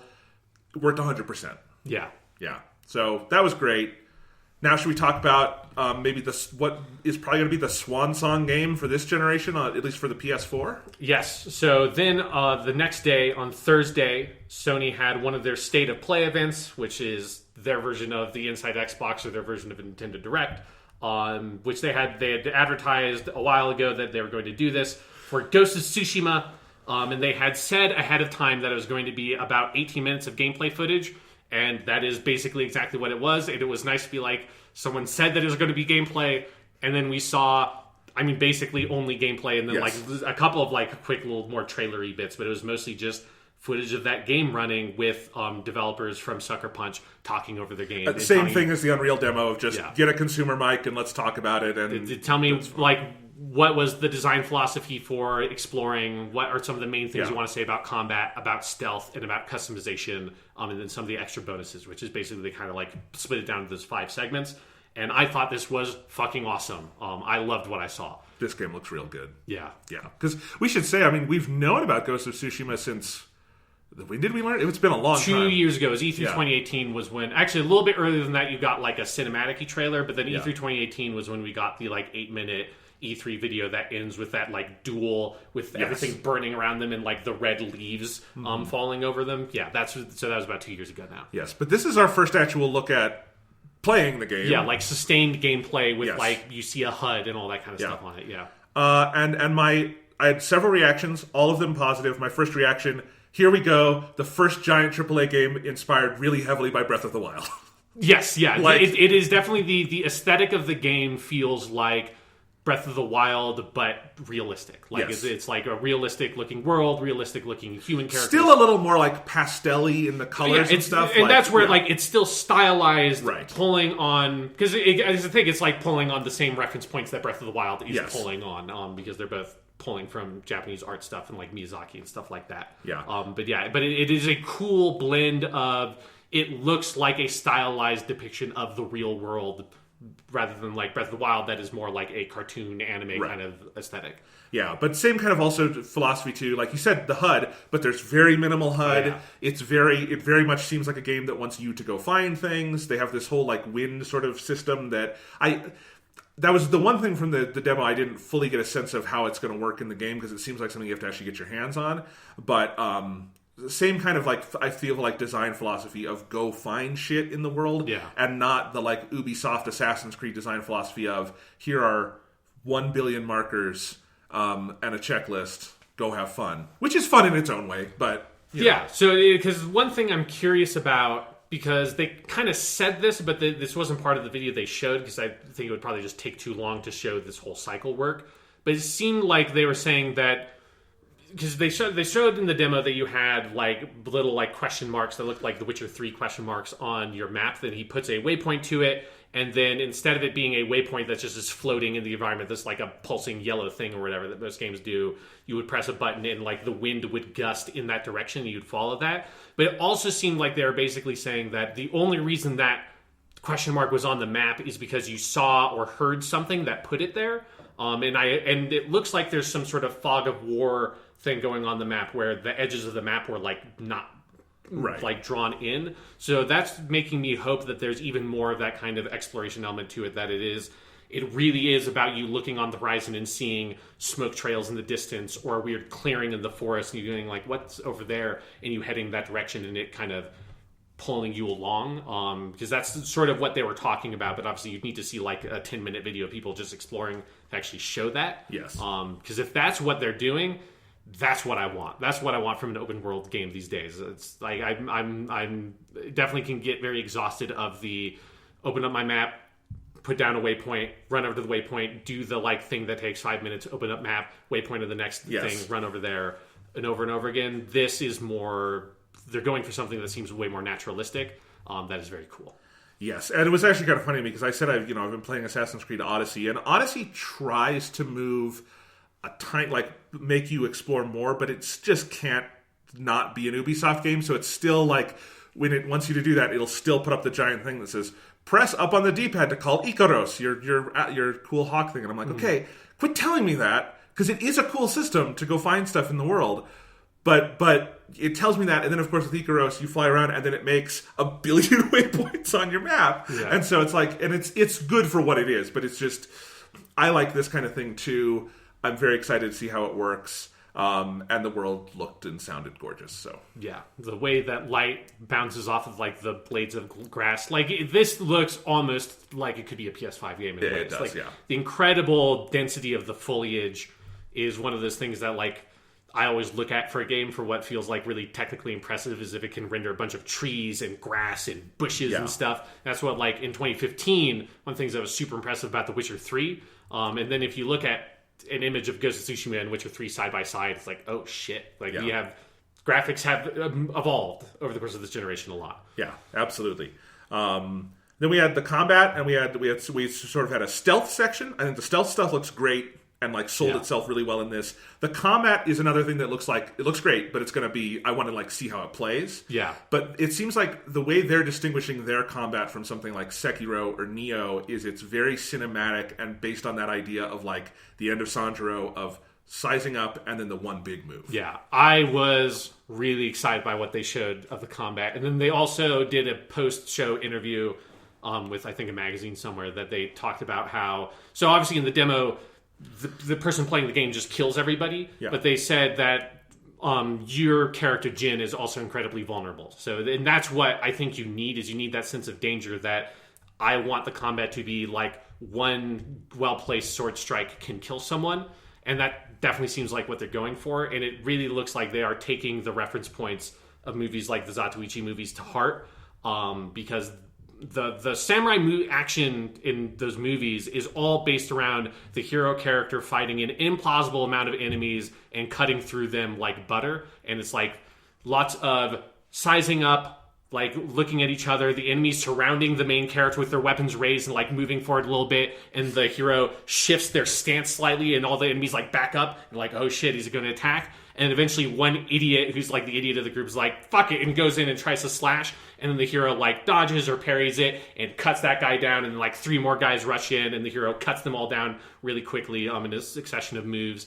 And that kind of very slow buildup and then really quick like series of actions that then leaves like six people dead on the ground and like a guy's arm is off and he's screaming and stuff.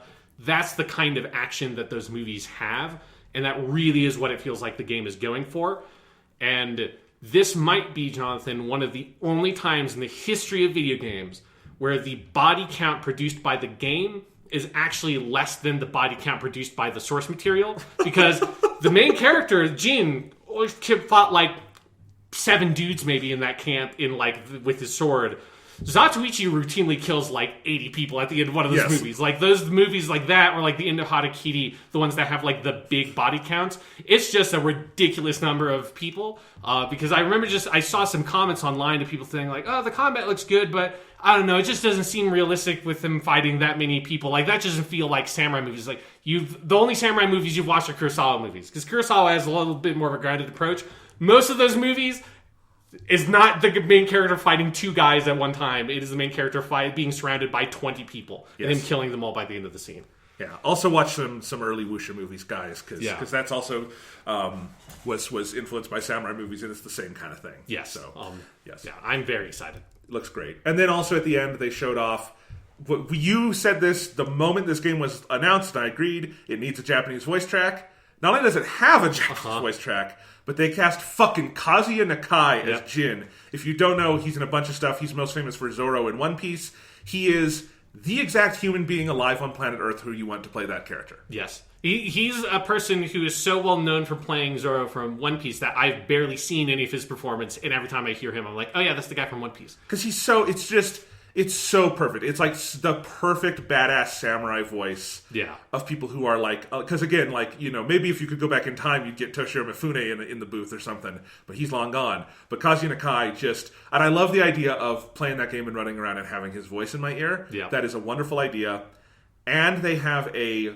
like cinematic mode that is black and white with film grain to make it look sort of like an early samurai movie, a Kurosawa movie, something like that. And it is also gorgeous. That was hard because YouTube videos do not render black and white well. Yeah. So you could not see that as well. But as someone who has always wanted a black and white game, and that really almost never happens, I might have to play the game like that. Yeah, that seems like a good like second playthrough thing to me. Sure. Because the color, like the game's use of color is Yes. so gorgeous that like I can't imagine not playing it with that the first time through. But as a second playthrough, that's like a cool... That was one of those where like this whole presentation just felt like a series of revelations. Just like, oh, okay, no, the people making this game really get it, and that was like the last one. It's like, yep, no, the people making this game really get what they're doing, and it's fucking awesome. Yeah. On the Japanese voice track thing, back in for a second, Jonathan. This was not in this video, but they did release a Japanese dub version of one of the story trailers they had done that had a character that I think is the main character's dad. He's like a samurai general, and he's voiced by Akira Otsuka. Fucking hell, they knew what they're doing. Yeah, so they're definitely pulling out all the stops. They're getting like a pretty premier Japanese voice cast for this game. So yeah, they got that Sony first party money.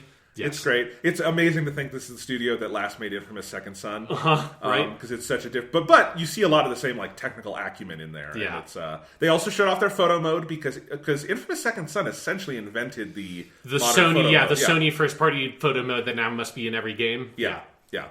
So they even said it wouldn't be a Sucker Punch game without photo mode. This is a very in-depth photo mode. That you can like change the wind direction in like the particles of like leaves and snow and stuff that play, and you can make it like a GIF version of it. It's very cool. I was always interested in this game. Now that we've actually seen it, I am officially excited for it. I can't wait. Yeah, between this and then Insomniac Spider-Man, it really feels like Sony is specifically making video games for me. It's like it's great. Next thing up is they're going to make a fucking Gundam video game. Like they're just like, what are all the things that Sean likes? Let's make those into really high budget, lavish video game production. What Sony studio would you assign to the Gundam game? Oh man, Guerrilla would be a pretty good. I mean, they've got that like good Robo Dino tech that you could leverage. I mean, fuck, man. I just keep on thinking about, because there are more rumors saying that Sony is going to have a big reveal event on June 4th. Yeah. And the idea that we might see what a PS5 exclusive Horizon Zero Dawn would look like. Yeah. Holy shit, that game's going to look good. Yeah. Yeah.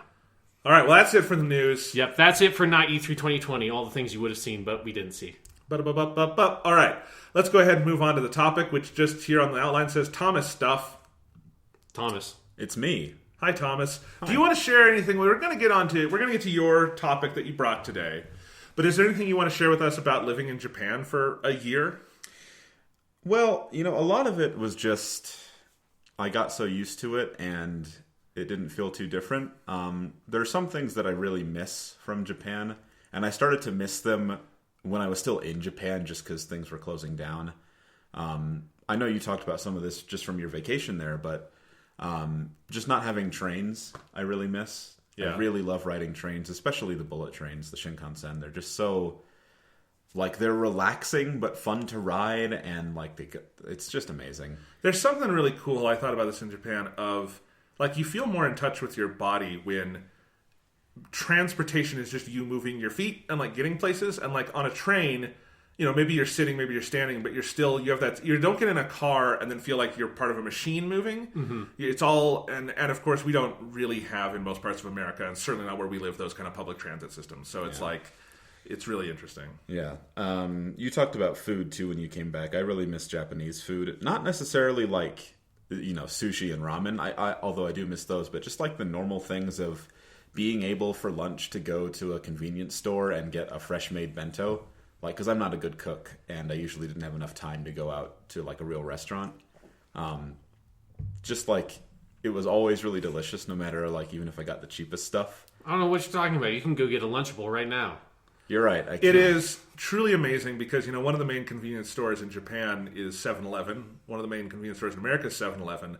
But they could not possibly be more different because you go to a 7 in Japan and there's it's fresh food. It's like the rice balls or the bentos like you're talking about or the karage behind the counter and stuff like that. And it tastes like fresh and in some cases nutritious and filling in this pure way. And then you come back to America and it's the options are crap or shit. What do you want? Yeah. I also miss, and this is one of the things that I started missing while I was there. I really miss karaoke. Yeah. It's so much fun to... It's karaoke for people who don't know how that's pronounced properly. Yeah. That is a Japanese word, even Yes. though the okay part comes from English. Anyway, just being able to take drinks from a convenience store in your bag and just party with your friends for a while in a private room. It was really fun, and I don't know when I'm going to get to do something like that again. Yeah. If ever. Just sing along as you're playing Hatsune Miku. That's the next closest thing is just singing to yourself in the car, but that's not a group activity. No, karaoke, yeah, it's something, because if you've done karaoke in America, it's usually at a bar and they have a machine in the corner. It's, in Japan, it's a thing. Yes. Yeah. As you know, if you've watched anime or something. Then the other thing I missed that I mentioned this to you briefly, Jonathan, is really shallow. And this isn't exclusive to Japan. This is just something that's not America, is paper sizes. Okay. I was expecting that. So in America, we have letter paper, which is 8.5 by 11. If you want a bigger sheet of paper, you can get legal paper, which is 14 by something, or tabloid paper, which is just two 8.5 by 11 stacked next to each other. The problem is that kind of paper is really tall and not wide enough to match its width or its height. So it's a completely different ratio from letter paper. Yeah, we call them rectangles. They're all rectangles, Sean. But the world standard paper, the A and B types of paper, use the golden and silver ratios. So when you cut them in half, they're the same ratio. Which means if you format something on larger paper or smaller paper and you want to change it to a different size, you don't have to reformat it. And this is a problem because when I do music stuff, which I used to do with my old job a lot, I had to resize things and print things out. It's just really annoying to have to resize it because you have to completely change the margins and formatting. And I just love the way that with A and B size paper, it just works really well. Anyway, that's all. That sounds legitimate.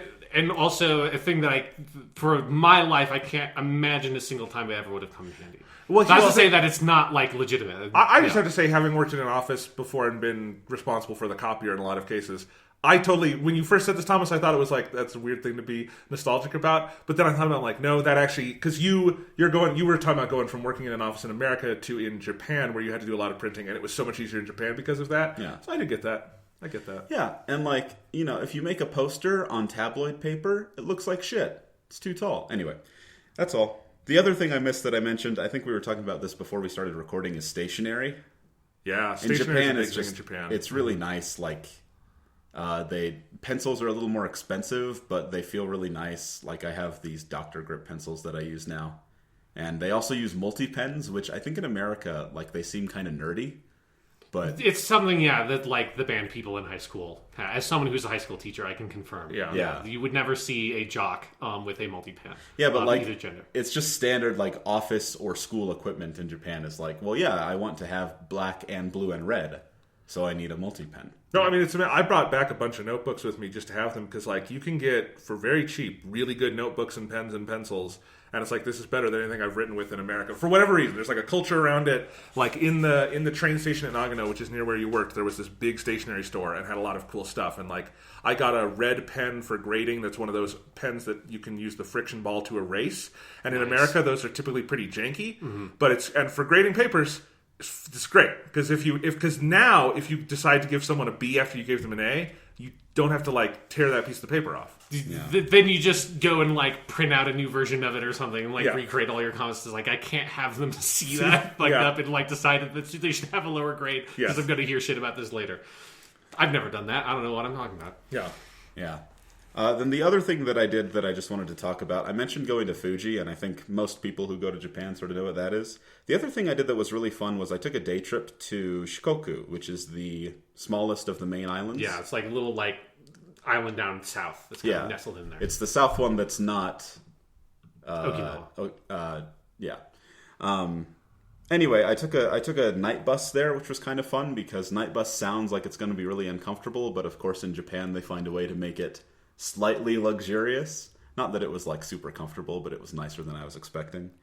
So I spent this whole day with my friend in a city called Takamatsu, and we went to this castle in Marugame with a really nice view of the famous bridge that connects Honshu and Shikoku. I don't remember the name of the bridge. I keep wanting to call it the Rainbow Bridge, but that's the one that's in Odaiba. Yeah. That's also the one that connects Asgard to Midgard. Yeah.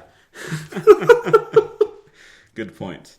And my friend and I took a ferry across the inland sea to one of the islands there, and we took a cable car up a mountain. Cable cars are actually really popular there for going up mountains because you get a great view of, the scenery. And then from that one, because it was close to the sea, you could also see sort of the horizon. And that was I only got to spend one day there because it was on one of my weekends, and I needed to get back to Nagano for work.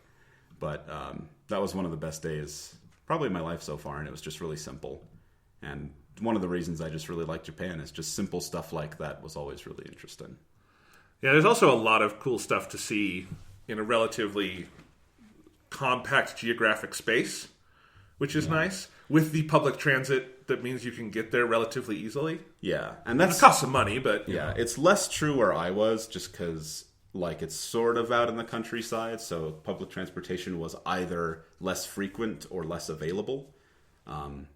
So, if I wanted to go up into the mountains in Nagano, the bus only left every hour, and the last bus coming back was at 6 p.m., so if I missed that, I was shit out of luck. But, the other thing I did that was really cool, and this was the day, Jonathan, that you came to Japan, but before you got there, was I went to a Kingdom Hearts World of Tress concert. Which was... You should have made Jonathan go to that. You should have found some way to make Jonathan go to that. It was actually impossible. It was logistically... It was the last one, and I was coming as early as I could, so it was... But Jonathan, I think you would have enjoyed it, because the music is legitimately good, and Yoko Shimomura was there. Oh, shit, that's cool. And didn't she conduct some of the songs? She didn't conduct... I don't think she conducts, but she did play piano. She played piano. At the end, Did she play a Street Fighter 2 song on piano? She did not. It was only Kingdom Hearts music, unfortunately. Never mind. Yeah. But that was really proper cool. Yoko Shimomura song, like the Ryu theme. Yeah. And then I was supposed to go, at the end of March, I was supposed to go to a concert, a Nier Automata concert, which would have been super cool, but of course that was canceled. So That sucks. Someday I want to do that still. Yeah. You had a Nier Automata concert, and I had a Dragon Ball concert that were the same week, and they both got canceled. Yeah. In America and Japan. Yeah. Yeah. What, I don't know. What other questions do we have for you about Japan? It's, do you enjoy, sorry, what? Ask away. Oh, so I obviously stayed with you for a couple days in Nagano. Yeah. Tell us just really quickly again, because I think I described it a little bit on the podcast, but about your living space, because it was hilariously small. So it's probably what you would call a studio apartment, but it's just a normal apartment in Japan. So the way it was, just an apartment complex on the second floor. Walk inside, there's a very narrow hallway that leads to the bedroom. The bedroom was 6 tatami is the unit they use. It's the type of floor mat, but there's a unit to it. So it's about, I don't remember the square footage, but pretty small. And in the hallway, on the right-hand side, is the kitchen, which was a sink and a burner. I don't remember what it's called, but like a stove, but without fire. No. Close. And then on the left side were the bathroom and the toilet. Yeah. Is what you'd call it. Toire. Yeah. So, see, I'm good at this. Very small. And I know all the borrowed words. My toilet was actually kind of nice because it was one of the Toto washlets, so it has the heated seat and the bidet. But that broke after 2 weeks of me living there. Yeah, no, my memory of that is it being cold and miserable. So it was cold. Yeah, you were there in the winter, so it was very cold. But my question is, so you were living in a very small space for over a year. Is it weird being back in America with you can stretch your arms out in a living space? It's probably my favorite thing about being back. Yeah. So I don't know if it's weird, but it's definitely very noticeable that I have space for a chair in my room. Because, like, at my apartment in Japan, I had a bed, which was probably too big for the apartment. Like, I didn't put it there. The apartment complex did. But next to it, I had a little table on the floor, and it was impossible to get a real desk in there, so I had floor chairs. Yeah. So every time I got up, I had to, scoot my chair back on the floor and climb my way out, which wasn't difficult, but compared to just normal chairs, it was annoying. Mm-hmm. Yeah. So I got used to that living space. I really enjoyed living alone because in America, I've always either lived, with my parents or with a roommate, and it's nice to not have to worry about other people. It is. Yeah. Selfishness is great. I'd call it independence. No, I'm with you. Living with other people, especially people who don't take out the trash, sucks. Yeah. Jonathan. I took out the trash Years. sometimes. No, you never did. I did. How many years did you two live together? It was like 3 years. 3 years? It was 3 with a break in the middle. How many times total do you think he took the trash out? 0. Okay. I totally took it out. Jonathan, we literally had this conversation in a Japanese class where we were learning words for like trash and stuff like that as vocab, and I said to you, Jonathan, you've never taken out the trash, and you would like have this expression on your face where it looked like you had realized the concept of taking out the trash was a thing that existed for the first time ever.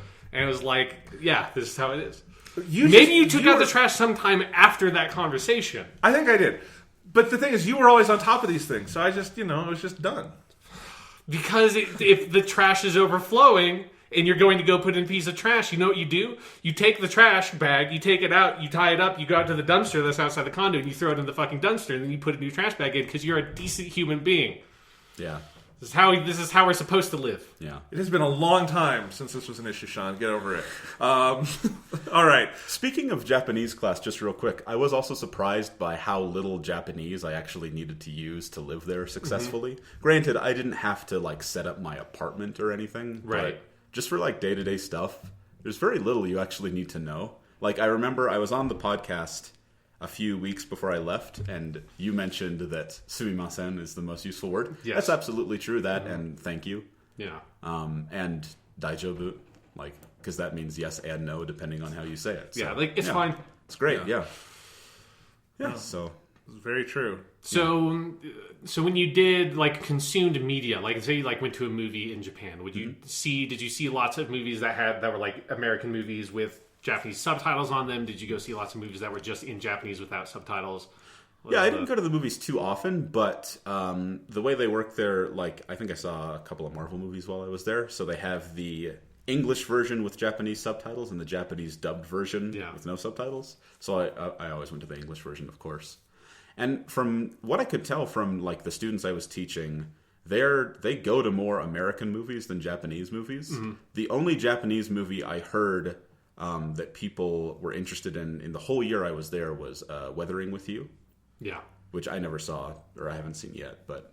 I mean, it was the highest grossing movie when you were there, right? Yeah, absolutely, yeah. It's the same guy who did... Your Name. Yeah, Your Name. Which is also a great movie. Yeah. I mean, when I was there, I saw lots of posters and stuff. So you're talking about, like what broke through in, like, cultural, like, water cooler conversation. Yeah. Was your impression that when people went to see Western movies, did they more often see the English language version or the Japanese language version? So... Well, my students went to see the English version because they're interested in trying to use English. Yeah, but I met some other people who are friends of theirs who preferred the Japanese version.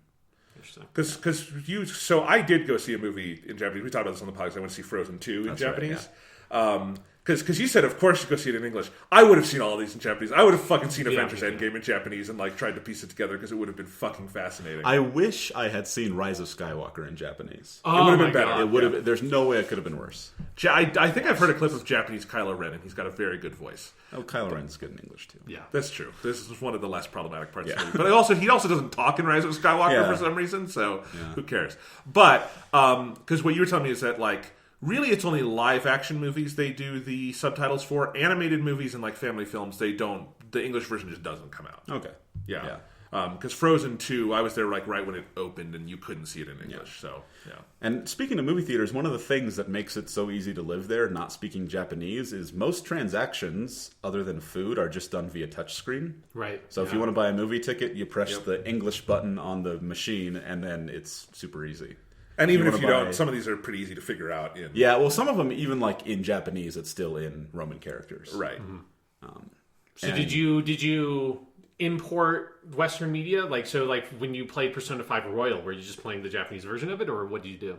I just downloaded it off the US PlayStation Store. Yeah. Technology makes this stuff way less But interesting. at one point, Jonathan bought me a present from Amazon Japan. He sent me, what was it? Pokemon Let's Go Pikachu. Let's Go Pikachu, yeah, which was the Japanese cartridge, but like the Switch is really good about it. It just like matches the system language. Oh, yeah, so whatever region it is. Yeah, because the Switch is region-free, and most Switch games are the same on the cart, regardless of where you are in the world. Yeah. So I wanted to gift you that. The Switch does not have digital gifting, but I was able to buy it on Amazon Japan. It was actually, for some reason, on sale. I got it for like $40 and just sent it to you. And that was kind of cool. Yeah. The other thing for media, though, like if I wanted to watch TV shows, I kind of had to use a VPN. Because Japanese Netflix actually has a lot of English stuff, but not a lot, just some English stuff. I think you mentioned last week that I couldn't get Disney Plus to work. Yeah. I'm sure I could have if I had tried like every single server on the VPN, but I didn't want to go through that trouble. Yeah, well, Disney Plus when it launched was famously like VPNs had trouble getting it to work. Yeah. So I know early on when I was there, I was trying to watch Game of Thrones, so I had to get HBO Go to work, and that was not worth it. Yeah, I was going to say, it's like... But it's I actually, because of that, now I sometimes look up like Japanese or British Netflix with the VPN because I never thought to before. But Japanese Netflix is super cool because they just have a bunch of the famous anime that's just all there, and you forget that because that's just the normal television to them. It's not this special thing that we have to go through a specialized service or something for. Yeah. So just all of One Piece is on Japanese Japan, all of Dragon Ball and all of its movies, which have never been on a streaming platform in the US. Yeah. So it's fun. It was actually we were watching Better Call Saul recently. That was actually easier to watch on Japanese Netflix because that's the distributor for... Yeah, outside of America, Better Call Saul comes out on Netflix, not on AMC, because there is no AMC. Yeah. So it just comes out. It's really funny. It comes out weekly on Netflix, and Netflix has added a card after the theme song that says a Netflix original series. Which is the exact same thing that Netflix does when they license anime to only stream on Netflix. So it's like Seven Deadly Sins, and there's a couple of other shows. Like I think Violet Evergarden is only on Netflix, and they put it in with like Daredevil and shit like that. Yes. Like you didn't do anything to make this show. You just gave them money for the rights to stream it over here. Yeah. But anyway. All right, Thomas, do you want to do your fun topic? I'd love to. All right. Should I open up this email now, or should I wait? So, when I was young... Okay, this is good. We should sit back for a second. There was a game that made me want to get a GameCube, and that was Sonic Adventure 2. I was in the exact same boat. Yeah. That is why I own a GameCube. Yeah, I played it at a friend's house, and I thought, man, this is cool. So that was my first Sonic game, and... Okay, well, I got Sonic Adventure 2 because I like Sonic before everyone. You're older played than it on me, Sega. because you're an old man. I'm fine. Little kid. You're like, Sonic Adventure 2. And it's anyway... a Sonic thing. This seems cool. That's exactly what I said, actually. Yeah. In the years since then, I still enjoy the music of that game. Yes. And specifically, there's a character who's an echidna, and his name is Knuckles. I like where this is going. For some reason, in the music of that game and its predecessor, Sonic Adventure 1, he is personified through music as a rapper. Yep. And I mean this literally in that in the lyrics to what will henceforth be called Knuckles Raps, the rapper is rapping as Knuckles. Yeah, from the point of view of Knuckles as a character. Yeah, Knuckles who is an echidna. Yes. By the way, Knuckles, the echidna. The echidna. Echidnas in real life are ugly, by the way. Yeah, they look nothing. Same thing. So are hedgehogs. I mean, hedgehogs aren't ugly, but they don't look anything like Sonic. Yeah. So today, what I would like to do is I would like to celebrate these Knuckles raps. Okay. And in the past, Sean, you've done a really good job of dramatic readings of raps. Mm-hmm. So I'd like to explore those today. Okay. Yeah, specifically where this comes from is we have done episodes, Sean, where we have talked about Persona music, and you have read out loud. You've done basically beat poetry for Lotus Juice. Yes. And I had joked about this years ago that we should do that for the Knuckles raps, and Thomas finally put a document together with all the lyrics for us. And so we're going to read these, and then I think at the end there are 7 total Knuckles raps. We're going to have to rank these. Yes. Okay, so I do love... So I've opened up my email app on my phone. I haven't opened the email yet. All I can see is Jonathan Lack under it, super special secret mystery topic. Under that, I can see that there's a PDF attached, and all I can see of the PDF is KNUCKLES. Yeah. Knuckles. Exactly. All right, so Sean, let's go to the first. So there are 7 Knuckles raps. Yes. There is 1 in the original game, Sonic Adventure 1, I should say, and then there are 6 in Sonic Adventure 2. So, And the way this works is the one in Sonic Adventure 1 is the theme of Knuckles. Yes. And most of the songs then in Sonic Adventure 2 are the stage music. yes, And then one of them is also, again, the theme of Knuckles. but with slightly different lyrics, right? Actually, they're more different than I thought. Okay. But they do have the same title. Yes, unknown from ME. Yeah, I don't know what ME stands. Master Emerald. Probably. Absolutely. Yeah. As the Sonic expert on the podcast, I can say it is unknown from Master Emerald is what that stands for. So Sean, how about we do a dramatic reading of Unknown from ME? I'll take the italic ones, and you do the main rap lyrics. Okay. So the italic lyrics, by the way, on this document are sung. The non-italicized are raps. So that'll work. We're not singing and rapping, but that No, is, I'm just saying. in the that's- actual yes. song. Yeah, so Sean will be reading the raps. Jonathan will be reading the sung lyrics. Okay. This is unknown from ME. From the Sonic original, Adventure From the 1, original Sonic Adventure, this is the theme of Knuckles. Here I come. Rougher than the rest of them, the best of them. Tougher than leather, you can call me Knuckles. Unlike Sonic, I don't chuckle. I'd rather flex my muscles. I'm hard as nails. It ain't hard to tell, I break 'em down whether they're solid or frail. Unlike the rest, I'm independent. Since my first breath, first test. Feel the right, then the worst's left. Born on an island in the heavens, the blood of my ancestors flows inside me. My duty is to save the flower from evil deterioration. I will be the one to set your heart free. True cleanse yourself of them evil spirits that's in you. Streaking lights, loud sounds, and instincts are the elements that keep me going. I am fighting my own mission. Nothing's going to stand in my way. I will be the one to set your heart free. True cleanse yourself of them evil spirits that's in you. Won't be frightened, I'll stand up to all the pain and turmoil. Just believe in myself, won't rely on others. Get this power to wipe out the havoc and anarchy. This is my planet. Gonna fight for my destiny. Here I come. think Rougher this is than a- the rest of them. Yeah, this is a repeat. Yeah. Okay, so it's the Is same. there somewhere that there's new... Okay, there's some stuff at the bottom.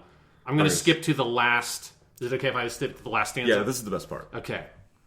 The new porcupine on the block with the buff chest out the wilderness with the ruggedness. Knock, knock, it's Knuckles, the blow thrower, independent flower, magical emerald holder, giving you the coldest shoulder.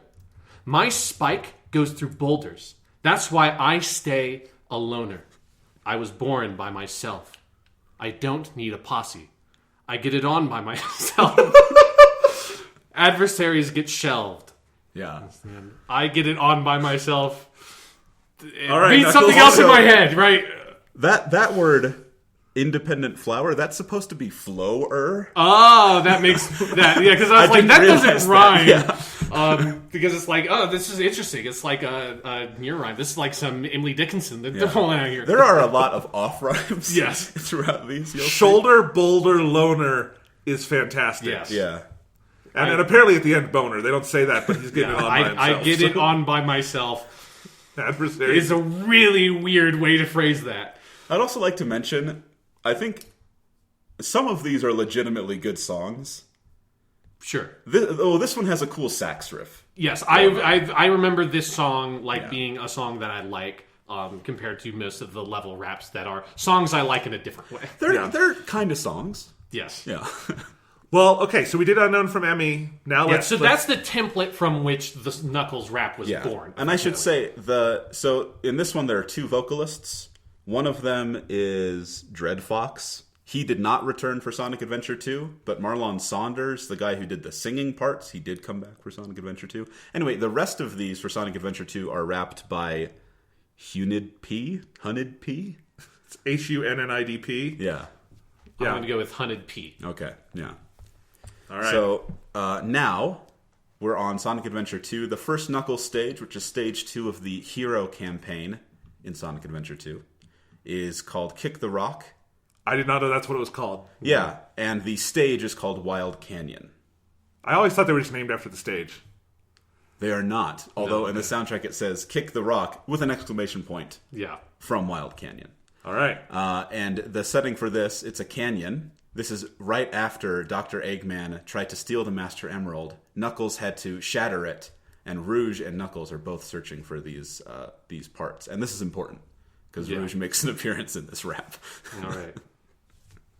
Kick the Rock by Knuckles the Echidna. This is Knuckles, and I'm back. I've been away for a while, but I'm back to kick some butt at Wild Canyon. I shall find all the lost pieces of the Master Emerald here. I'm going to get these fools.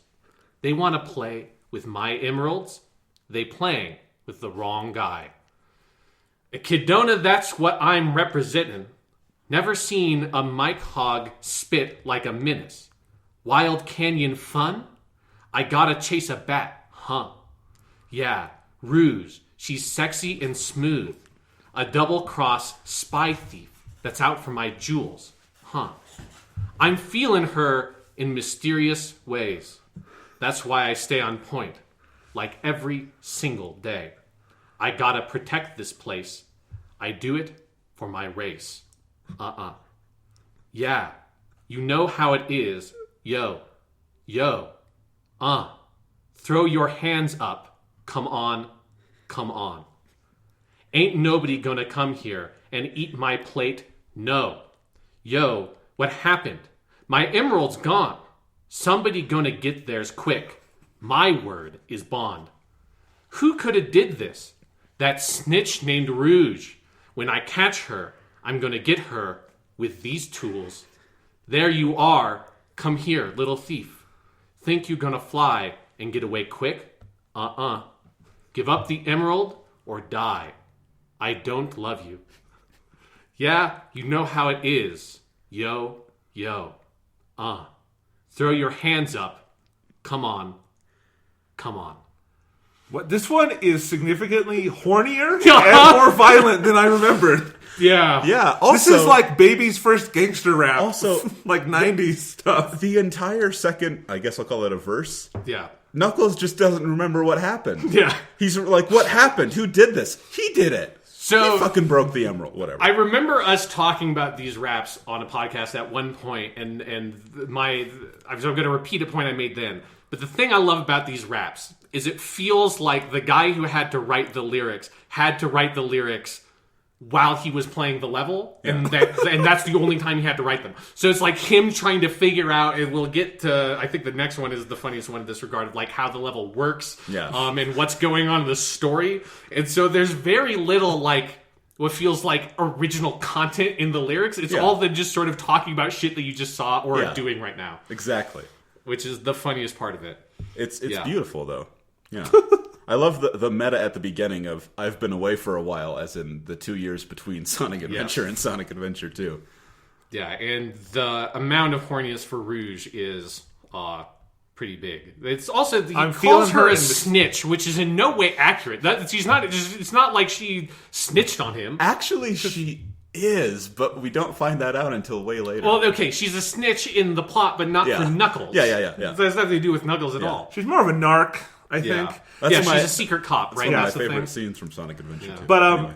I also, one of my things about these songs, Sean, I've also said this on the podcast, is there's all these places they clearly wanted to swear, and they haven't. Like, so it just goes, Yeah, or like snitch was a different word. Let's just be honest. That was a different word. Well, there is some swearing in these. We'll get to that later. Okay.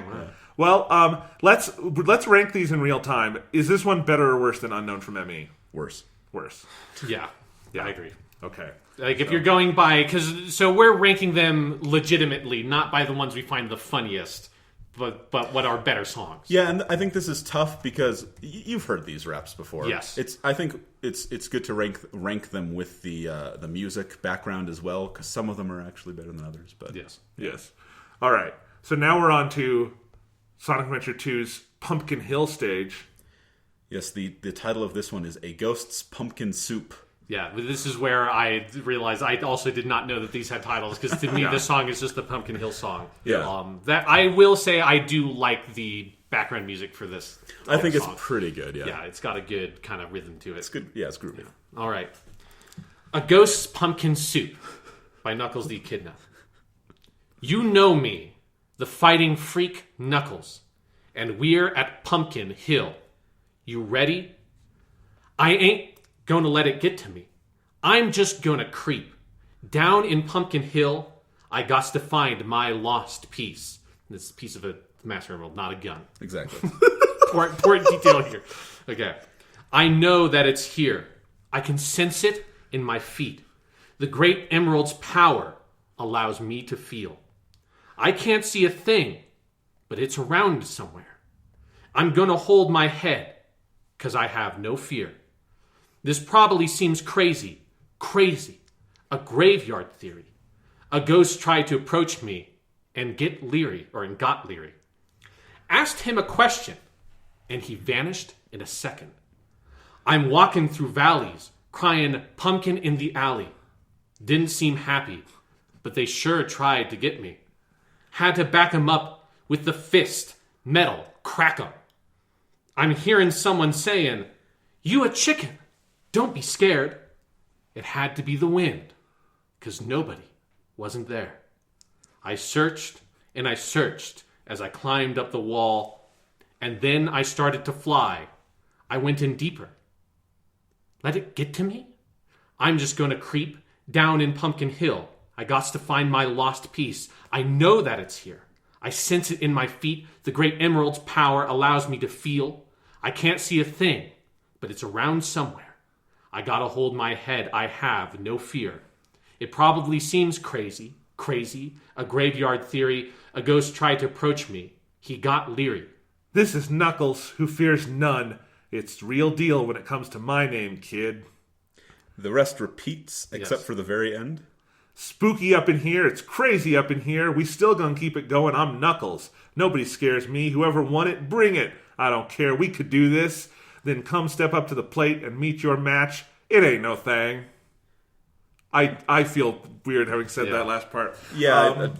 This is the one that I could actually do from memory. I remember all these lyrics like Yeah. I adore this song. It's really good. This is good, yeah. Because this one both like sounds good in the game, but it has the funniest lyrics, because this is the one that is just, he's playing the level. Yeah. It's like, there's an emerald, because so for you who ever played Sonic the Hedgehog 2, the Knuckles levels are you as like this weird treasure hunt where there's like a little icon that pulses at the bottom of the screen that lets you know if you're getting close to the emerald fragment you're looking for. You have to find like 3 of them. So it's just you wandering around these giant labyrinthine levels, trying to find lost pieces of the emerald, which is just what he's talking about over and over again in the songs. And then there was a ghost over there, but then he disappeared, and then I was trying to find the emerald, but it wasn't over there. It's very funny. It's really good, yeah. Yeah. Is this our favorite one so far? It's my favorite one. Yeah. So mine far, too. yeah, it's my favorite. All right, well then I'll put that at top of the list right now. We can tweak these later, but that's what I'm going to do. All right, Thomas, Ghost's introduce. Pumpkin Soup. I'm typing it. Okay. All right, let's. So, later on, Knuckles' adventure takes him into the sewer, specifically the aquatic mine. This level fucking sucks, by the way. Yeah. This is the water temple of Sonic Adventure 2 levels. Basically, That's different no, it's water yeah, levels. literally, you have to change sucks. the water level. It's not as bad as Security Hall, but that's a Rouge level. So, yes, this is Dive into the Mellow from Aquatic Mine. That is a good title. Yeah. It's a good one. Dive into the Mellow by Knuckles the Echidna. Everybody, flow with me. This is your boy, Knuckles. And this is Aquatic Mine. Come on, y'all. Let's take a dive in Aquatic Mine. Once was a coal pit, but now it's a water ride. Makes you want to sit back, enjoy the life, and do things you like doing. Get to shine.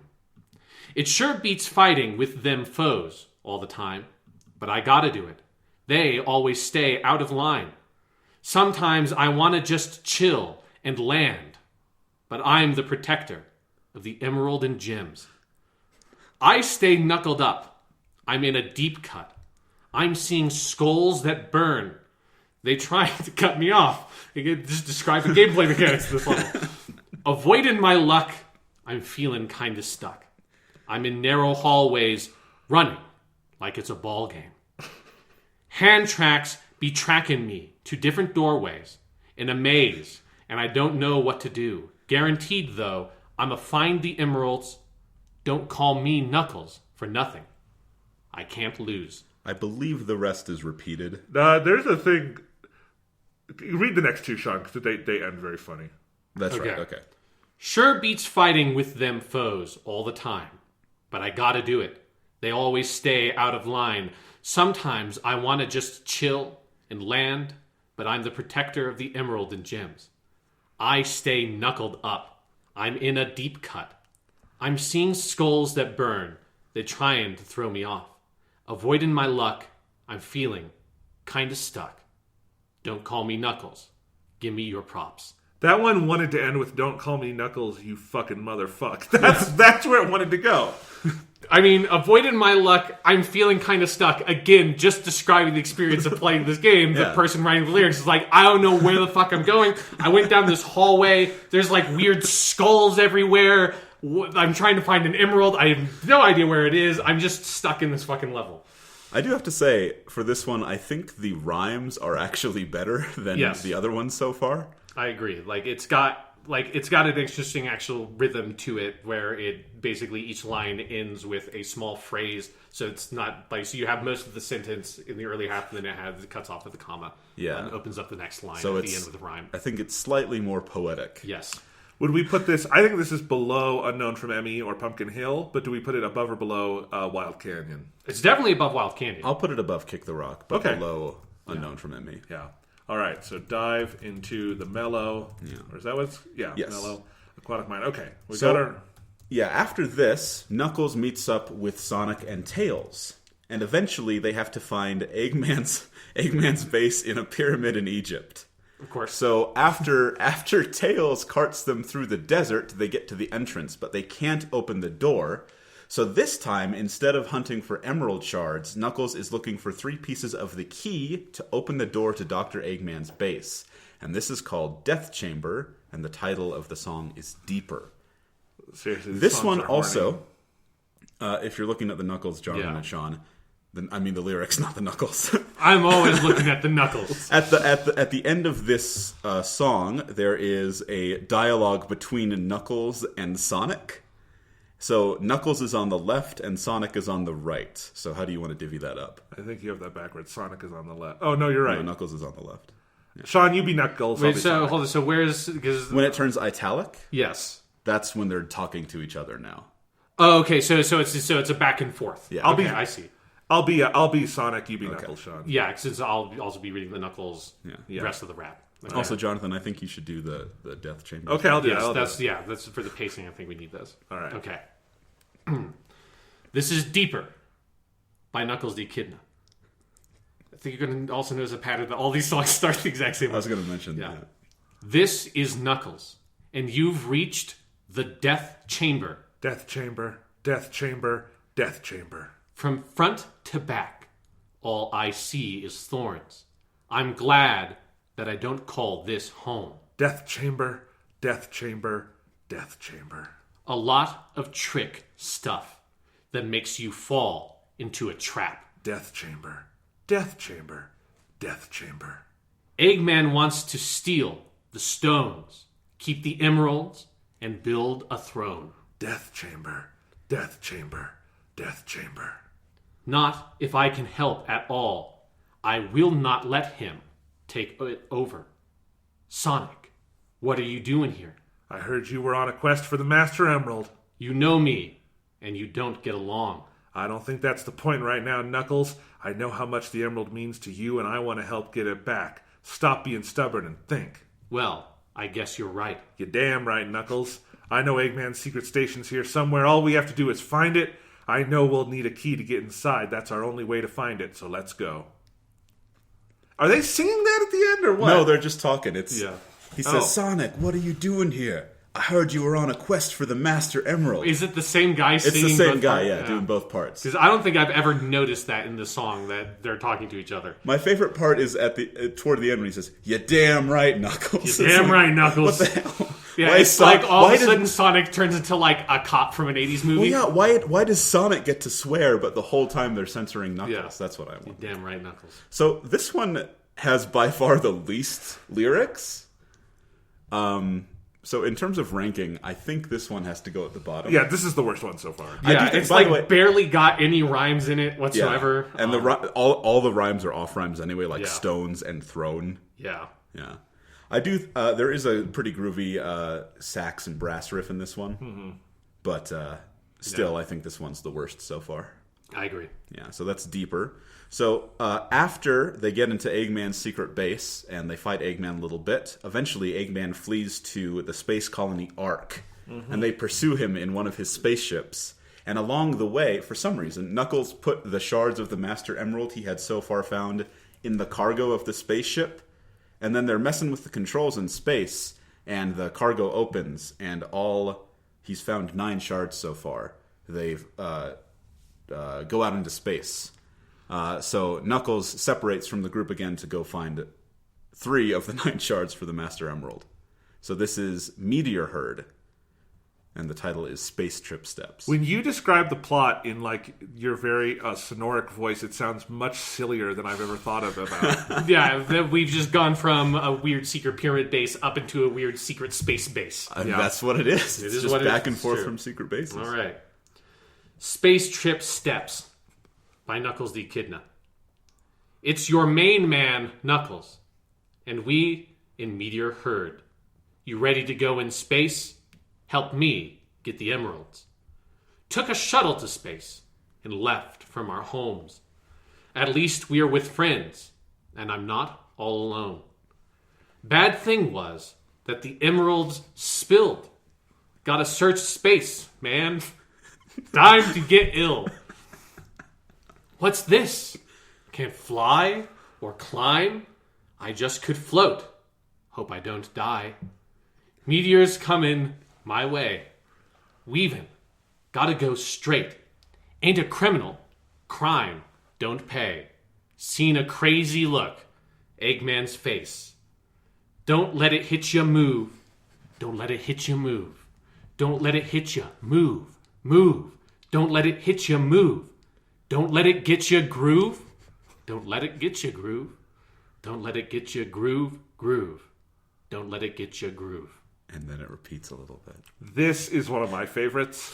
It is so fucking dumb. The beat is also rad, though. It sounds great. It's got this cool synth. It's a great mix of utter dumb silliness and actually some kind of good musicality. But this is where I feel like this and the last one have the most we just didn't give a shit lyrics. Like, it's like- it's so bad. Yeah. Again, it does have the thing where the guy was playing the stage. Yes. He's like, "What's this? Can't fly or climb." There's a part where you're floating and you can't stop. Exactly. He just describes that. Yep. I hope I don't die. Yeah. Meteors are coming my way because meteors are also hitting the level. Yeah. I'm weaving. I gotta go straight. And then he just ends with this is the best part of so Knuckles is obviously coded as black as a Sonic character, right? Which is why they give him the rhymes. But then they give him like this weird respectability, politics line at the end. Ain't a criminal because crime don't pay. Where the fuck does that come from? Because pay rhymes with face. Yeah, there's another off rhyme. Seen a crazy look, Eggman's face. Like those 2 lines have nothing to do with anything else. At least the rest of it had to do with the level. Also, in the beat of the song, that line "Ain't a criminal, crime don't pay." That's way too many syllables. So he has to say it really fast. So I actually didn't remember what that lyric was until I looked it up a few days ago. Damn. Yeah, that one's pretty bad. Where would we put this? I think it's better than Deeper. Yeah, I'd put it above Deeper and nothing else. Yeah. Oh, I would go higher, but if you guys are there, I will put it there. I do like the story narration in this one of the emerald spilled. Gotta search spaceman. Time to get ill. Time to Get Ill is so good, I want to put it above Wild Canyon. But Gotta search space, man. There's just well, shit. This is what I'm doing today, I guess. So that is the last Knuckles rap from the stages. There is one more Knuckles stage, kind of, but it doesn't have a Knuckles rap. Yeah. It's the Cannon Core? Yeah. Anyway, and I do want to point out, now that we've done all the stage ones, you mentioned this a minute ago, Sean, all 5 of these start the same way. They start, "I am Knuckles, here is the name of the stage we're at." Yeah, let's go. Yeah. Yeah. So it's like, how do we start this song? Well, you want to introduce yourself, and you want to set the scene. They're all, if you look at them and like you compare them to like contemporary rap of the time, they're all like the opening song on a rap album, but never the tracks. Yeah. I mean, it's also just like the opening of all these songs is a real, like, my name is Knuckles, and I'm here to say I'm going to find those emeralds in a crazy way, right? Like, that's really what it is every single time. And I want to give credit, actually. I was looking this up the other day. I don't think the rapper wrote the lyrics. I suspect not. I think they were written by some of the Japanese team, in English, of course. Yeah. So, you know, again, I don't know if Hunted P has done anything else, but I don't think he wrote the lyrics. All right, so how do we want to read this next one out, Thomas? This one's actually really tough because, again, this is unknown from ME Sonic Adventure 2 version. It does have 2 vocalists, and at various times they are singing on top of each other. If you'll notice this part, I Like to Dig Holes and Born on an Island, those are happening simultaneously. So how about Sean and I read the right, he reads the left, and we go back and forth? Yeah, I think that'll work. Yeah, so like if it's something that overlaps, I read the left part of the line, and then you do the right part, and then I go to the next line. Yeah, just so you can hear it all. Yeah. Let's do it. Also, Jonathan, you actually are going to start this one. I know. Yeah. Well, this is... Please let me... Okay. This is unknown from ME, Sonic Adventure 2 version, by Knuckles the Echidna. Okay. Something is calling me. I don't know what. Yeah. Something's talking, but I don't know who. Yeah. Something's calling me more and more. No one stops Knuckles' feet. Something's calling me, I don't know what. Yeah. Something's talking, but I don't know who. Yeah. Something's calling me more and more. No one stops Knuckles' feet. K-N-U-C-K-L-E-S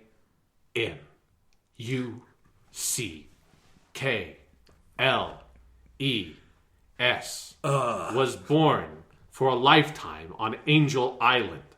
Yeah. His duties to protect Master Emerald Diamond hold the climate. He's searching for shining. But every time he looked for the sun, can't find it. Is this the way, the path I chose? Yeah. Then why am I living with my heart so cold? Yeah. All that I see is the storm of stones. I like to dig holes in search of gold. Born on an island. Large pots of treasure make me feel much better. In the heavens. If I find Eggman, Rouge, whoever, The blood of my ancestors. clench my fists tight, become more Reda. Reda. Flows inside me. I don't want to hurt. My passion observed. My duty is Been lonely all my life. Doesn't matter. to save the flower. Here for the mission. Whoever want it, bring it. From evil. Call me stubborn, but I'm still gonna live it. Deterioration, yeah. Doing anything to get the pieces of the emerald. Climb the mountain, through the valley, around the hill. Wild and hungry. Ain't a damn thing funny. My philosophies, my knuckles and feet. Streaking lights, loud sounds, and instinct are the elements that keep me going. I am going to fight my own mission. Nothing's going to stand in my way. No. Something's calling me. I don't know what. Yeah. Something's talking, but I don't know who. Yeah. Something's calling me more and more. No one stops Knuckles' feet. Yeah. Oh! That's my part. Oh! It is? Yeah. I'm definitely the O's. Yeah. All right, let's rewind that. Yeah. Oh! Won't be frightened, I'll stand up to all the pain and turmoil. Just believe in myself, won't rely on others. Oh! I get this power to wipe out the havoc and anarchy. This is my planet. Gonna fight for my destiny. Something's calling me. I don't know what. Yeah. Something's talking, but I don't know who. Yeah. Something's calling me more and more. No one stops Knuckles' feet. I have no such things as weak spots. Don't approve of him, but gotta trust him. This alliance has a purpose. This partnership is only temporary, oh. Hey! Won't be frightened, I'll stand up to all the pain and turmoil. Oh! Just believe in myself, won't rely on others. Freedom will be waiting when serenity is restored. Oh! This is my planet. I shall not surrender. I was born like this, to fear no one. I'm straight thugged out. Only live to my ones, diamonds and gems. We could battle to the end. You best to be aware of the knuckles that I send. Once they penetrate, they put you to your death. Sorry, I just read that like. Once they penetrate, they put you to your death. They hard as iron, and my feet is like fire. You'll never see me run, and I won't surrender. I just fire away like no other contender. So the rest is repeated. Okay. Yeah, I think we stopped I there. think we're good. That one's really quite something. Yeah, that's pretty elaborate, and it gets at like a weirdly, strikingly sexual metaphor right at the end there. Once they penetrate, they put you to your death. They hard as iron. So all of a sudden, I've never thought about the Freudian interpretation of knuckles as being phallic, but they do have spikes on them. Yeah, they definitely are. Yeah. Yeah, so it's definitely I think is very thoughtful. I mean, Knuckles is horny in Sonic Adventure 2. Oh, I mean, he's paired with Rouge. Pining Yeah, the whole time. I mean, it's crazy. He's got to get the minerals. Where would we put this one? This is easily the best one. This is my favorite one. But in terms of the lyrics, and the music too. I mean, honestly, I legitimately like this song. Yes, it's really good. Non-ironically, the parts with the singer coming in, they're actually it's really groovy and sounds fun to listen to. Yes. No, it's the back and forth is great. Yeah, and it's got sax in it as well. Yeah, it's very got a good. Great sax This part. and the other Unknown from ME, I like both of those a lot. Yeah. So let me read you our rankings as we have them right now, and we can see if we need to massage them at all. Number 1, Unknown from ME, Sonic Adventure 2. 2, A Ghost Pumpkin Soup. 3, Unknown from ME, Sonic Adventure 1. 4, Dive into the Mellow, Aquatic Mine. 5, Kick the Rock, Wild Canyon. 6, Space Trip Steps, Meteor Herd. And 7, Deeper from Death Chamber. I think that's a good ranking. Yeah. I might, if I were doing this by myself, I might put Space Trip Steps a little higher, actually, now that I think about it. What would you put it above? Kick the Rock. I think the lyrics are worse, but I think it's so much groovier that I might prefer to listen to it. Kick the Rock is quite good, too, but it doesn't have the line about Illin. And it's so it doesn't have time to get ill. I mean, definitely the space one is also funnier based on the lyrics. I think, for how silly it is. But Kick the Rock exposes Knuckles' horniness. Oh yeah, I mean, yes, that is the one that... It also has the lyric that is maybe my single favorite one in the game, which is, give up the emerald or die, I don't love you. Yeah. Because that is also, that is like the kiss-off line that you can very clearly hear in the lyrics because the rest of the music kind of goes away to really deliver this line that makes no fucking sense. Why is he saying that? Because Knuckles is a tsundere, because that's what Sonic the Hedgehog is. Sorry that everyone has to find that out here. That's okay. So I like our rankings as they are. I think it's good. All right. Well, there you go. That is the definitive podcast about the raps from Sonic Adventure. Thomas, you waited a full year to come back on the podcast, and this is how you've cashed in your chips. That's what he was spending his time in Japan doing, was researching. He was in R&D on this podcast, trying to figure out new topics. Yeah. Well, thank you. Do you want to tell him about what you want us to do for Persona? So, I in Japan at one point, I put together a list of every single Persona vocal song, including lyrics. From all the spin-offs and all the main games. Yeah, and all the only thing I don't have is the Persona 5S songs. The Scramble? Yeah, I don't have a soundtrack for that. Yeah. Because you want us, for some reason, to rank every single one. Like, there's 100. It's not necessarily that I want that. It's just that I want someone that I can talk about those songs with. Because none of my friends listen to Persona music.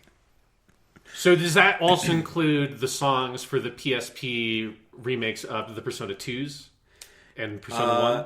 Persona 2 doesn't have any vocal songs, as far as I could tell. There's a small handful.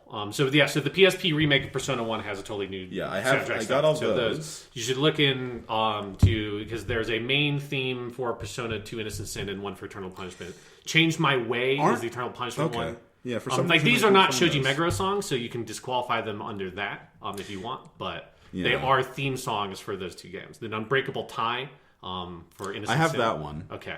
Yeah, because that I think was a new song. I think, yeah. Although that one doesn't have lyrics so much as just someone going, ooh. No, it has lyrics. Does it? Yes, Okay. it definitely. Well, anyway, here's this fucking crazy here's my OCD list. person Okay. list. So this is in Excel. So I have the lyrics adjusted by category here. I put a number on all of them so we could see easily how many there are total. It's 107. Yeah.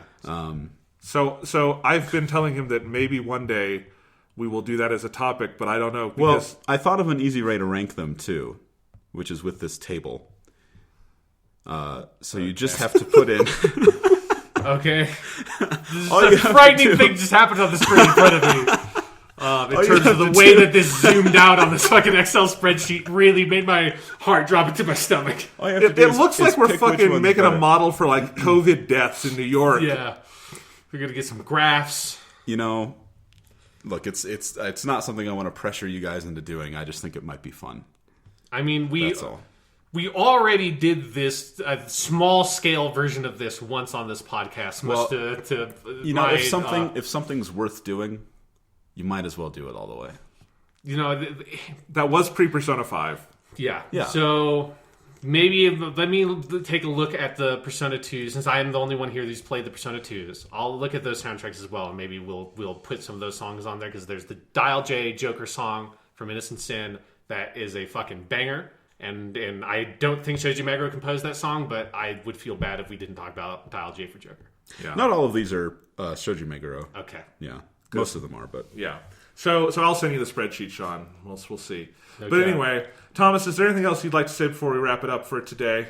well, thank you for letting me come on. Okay. I hope I can come back when you guys decide to talk about Persona 5 Royal, Yes. whenever that Yeah. is. Well, I mean, that's just a lot of that depends on when Jonathan will get his PS4. That's true. I've got my copy of the game sitting right here on display. Yeah. It's a whole thing. Who knows? I've got an important question for you, Thomas, because Sure, I know sure. Jonathan at one point mentioned this to me, but I haven't had an update in a long time. I know that you watched some Gundam. So Yeah, okay. I need an update. I could only finish Mobile Suit Gundam, the anime. Okay. I have not been able to watch any more because I couldn't get any other downloads to work in Japan. And since I've come back, I haven't, I guess. I'll just give you my To be hard fair, drive. you also were in Japan, Yeah. the home of Gundam. It's difficult to find anime with subtitles, with English subtitles. Okay, right. Unless you buy DVDs, and I didn't really want to. Okay. But So what did you think of the original Mobile Suit Gundam? Yes. I did not like it as much as you. Okay. I don't have any fuck problems outta with here. it. I really like it. It's just like I didn't get hooked as much as you, I guess. I really do enjoy it. I would like to watch more, but frankly, I'm a bit intimidated by how much more there is. Well, we've got this and great every show time, that walks every you through time, it. Every time I ask you, what should I watch? You give me a fucking list of like, oh, here are 4 movies and 6 anime shows. They're only 23 episodes each. It's like, Jonathan, this is hundreds of hours of stuff you're asking me to do. Yeah, but I'm limiting it down from what I've already done. My that's- recommendation was that he do the Origin next, because it's nice, 6 episodes. He's watched the original, and then maybe go into Zeta. It's pretty easy. I will say, Thomas, And I War in think the Pocket. what you should do is you should maybe just look around and see if there's any that spark your interest. Because if you want to watch like Iron Blooded Orphans, which is a very modern show, and you can just watch it on Crunchyroll, you can just watch that with nothing else. You know, and then you can watch a Gundam show that Jonathan hasn't seen and talk to him about how cool it is, and he'll be like, "Well, that sucks because we're not going to get to that in like a year." Yeah, well, that would be a way to show you. But you can also listen to Weekly Suit Gundam, Yeah. which is the fine podcast for Weekly Stuff podcast, where we talk all about the wide and wacky world of Gundam. Yes, and we're about to talk about Afterward Gundam X, which you can get the home releases for, but otherwise it's a very hard Gundam show to watch. So Yes. Can I tell one more quick story about Japan? No. yeah. Oh, yes, you can. So when I came back, I shipped myself a box of some of my stuff. This is good. Yeah. And when I got to the post office to ship it, they said, today's the last day we're accepting things that are going out of the country. So this is like recently. This is not when you went over. This is you coming back. Yeah, this was, well, now it was a month ago. Okay, yeah. But it was That's right, because in my head, this was... I thought you were saying, like, when you went over there, you should... No, this was when I was deciding to come back, yeah. Okay, yeah. So, I was like, okay, well, shit, I got to get these packed up and, like, shipped out today because it's the last day it'll work. So, in total, it was 2 boxes. They weren't particularly heavy, and looking back, I wish I had just bought an extra carry-on suitcase and paid that because it would have actually been cheaper, maybe. In total, I wound up spending about $420 shipping these 2 boxes. Nice. I thought, I don't really have any other options. Like, it's all I can do. Then, a few days later, I looked on the website and it said, shipping things using Japan Post may take up to 4 months to get across, to get to international countries. So, right now, I have 5 shirts, 1 pair of jeans and 1 pair of shorts, and my suits, because those are more expensive, but obviously I'm not going to wear those. So, I don't have any most of your clothes were in those boxes. Most of my clothes and most of my souvenirs were in those boxes. And they're just sitting at an airport in Japan. They're sitting in the Aichi airport, and they have been for about a month now. I have no idea when I'm going to get that stuff. Meanwhile, here's the kicker. Last week, the new One Piece magazine came out, and I said, I got to get the new One Piece magazine. So I bought that and a couple of art books, because, you combine shipping, right? They sent it for some reason in 4 shipments. It was 5 books.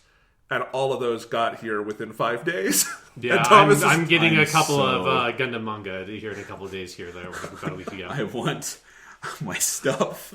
I said to Thomas, so much fucking money. I told Thomas he would have been better off selling all his possessions to Amazon and then rebuying them, because Amazon Japan has the world's fastest fucking shipping. It would have been true. I should have thrown away most of my clothes and just bought new ones. Yeah. The souvenirs I should have just bought an extra suitcase for. That would have been cheaper, but I mean, you had to bring your computer back. I don't know why you had to do that. I'm kidding. All right. Well, Thomas, thank you for being here. Thank you for letting us celebrate the glory of the Knuckles wraps. Yeah, thanks for participating. Yeah, I feel like I have an even deeper appreciation for the deep psycho-realism and the Freudian qualities of the Knuckles wraps that I had never really seen before. Yeah, next time we're going to do the Rouge Jives. No, we're not.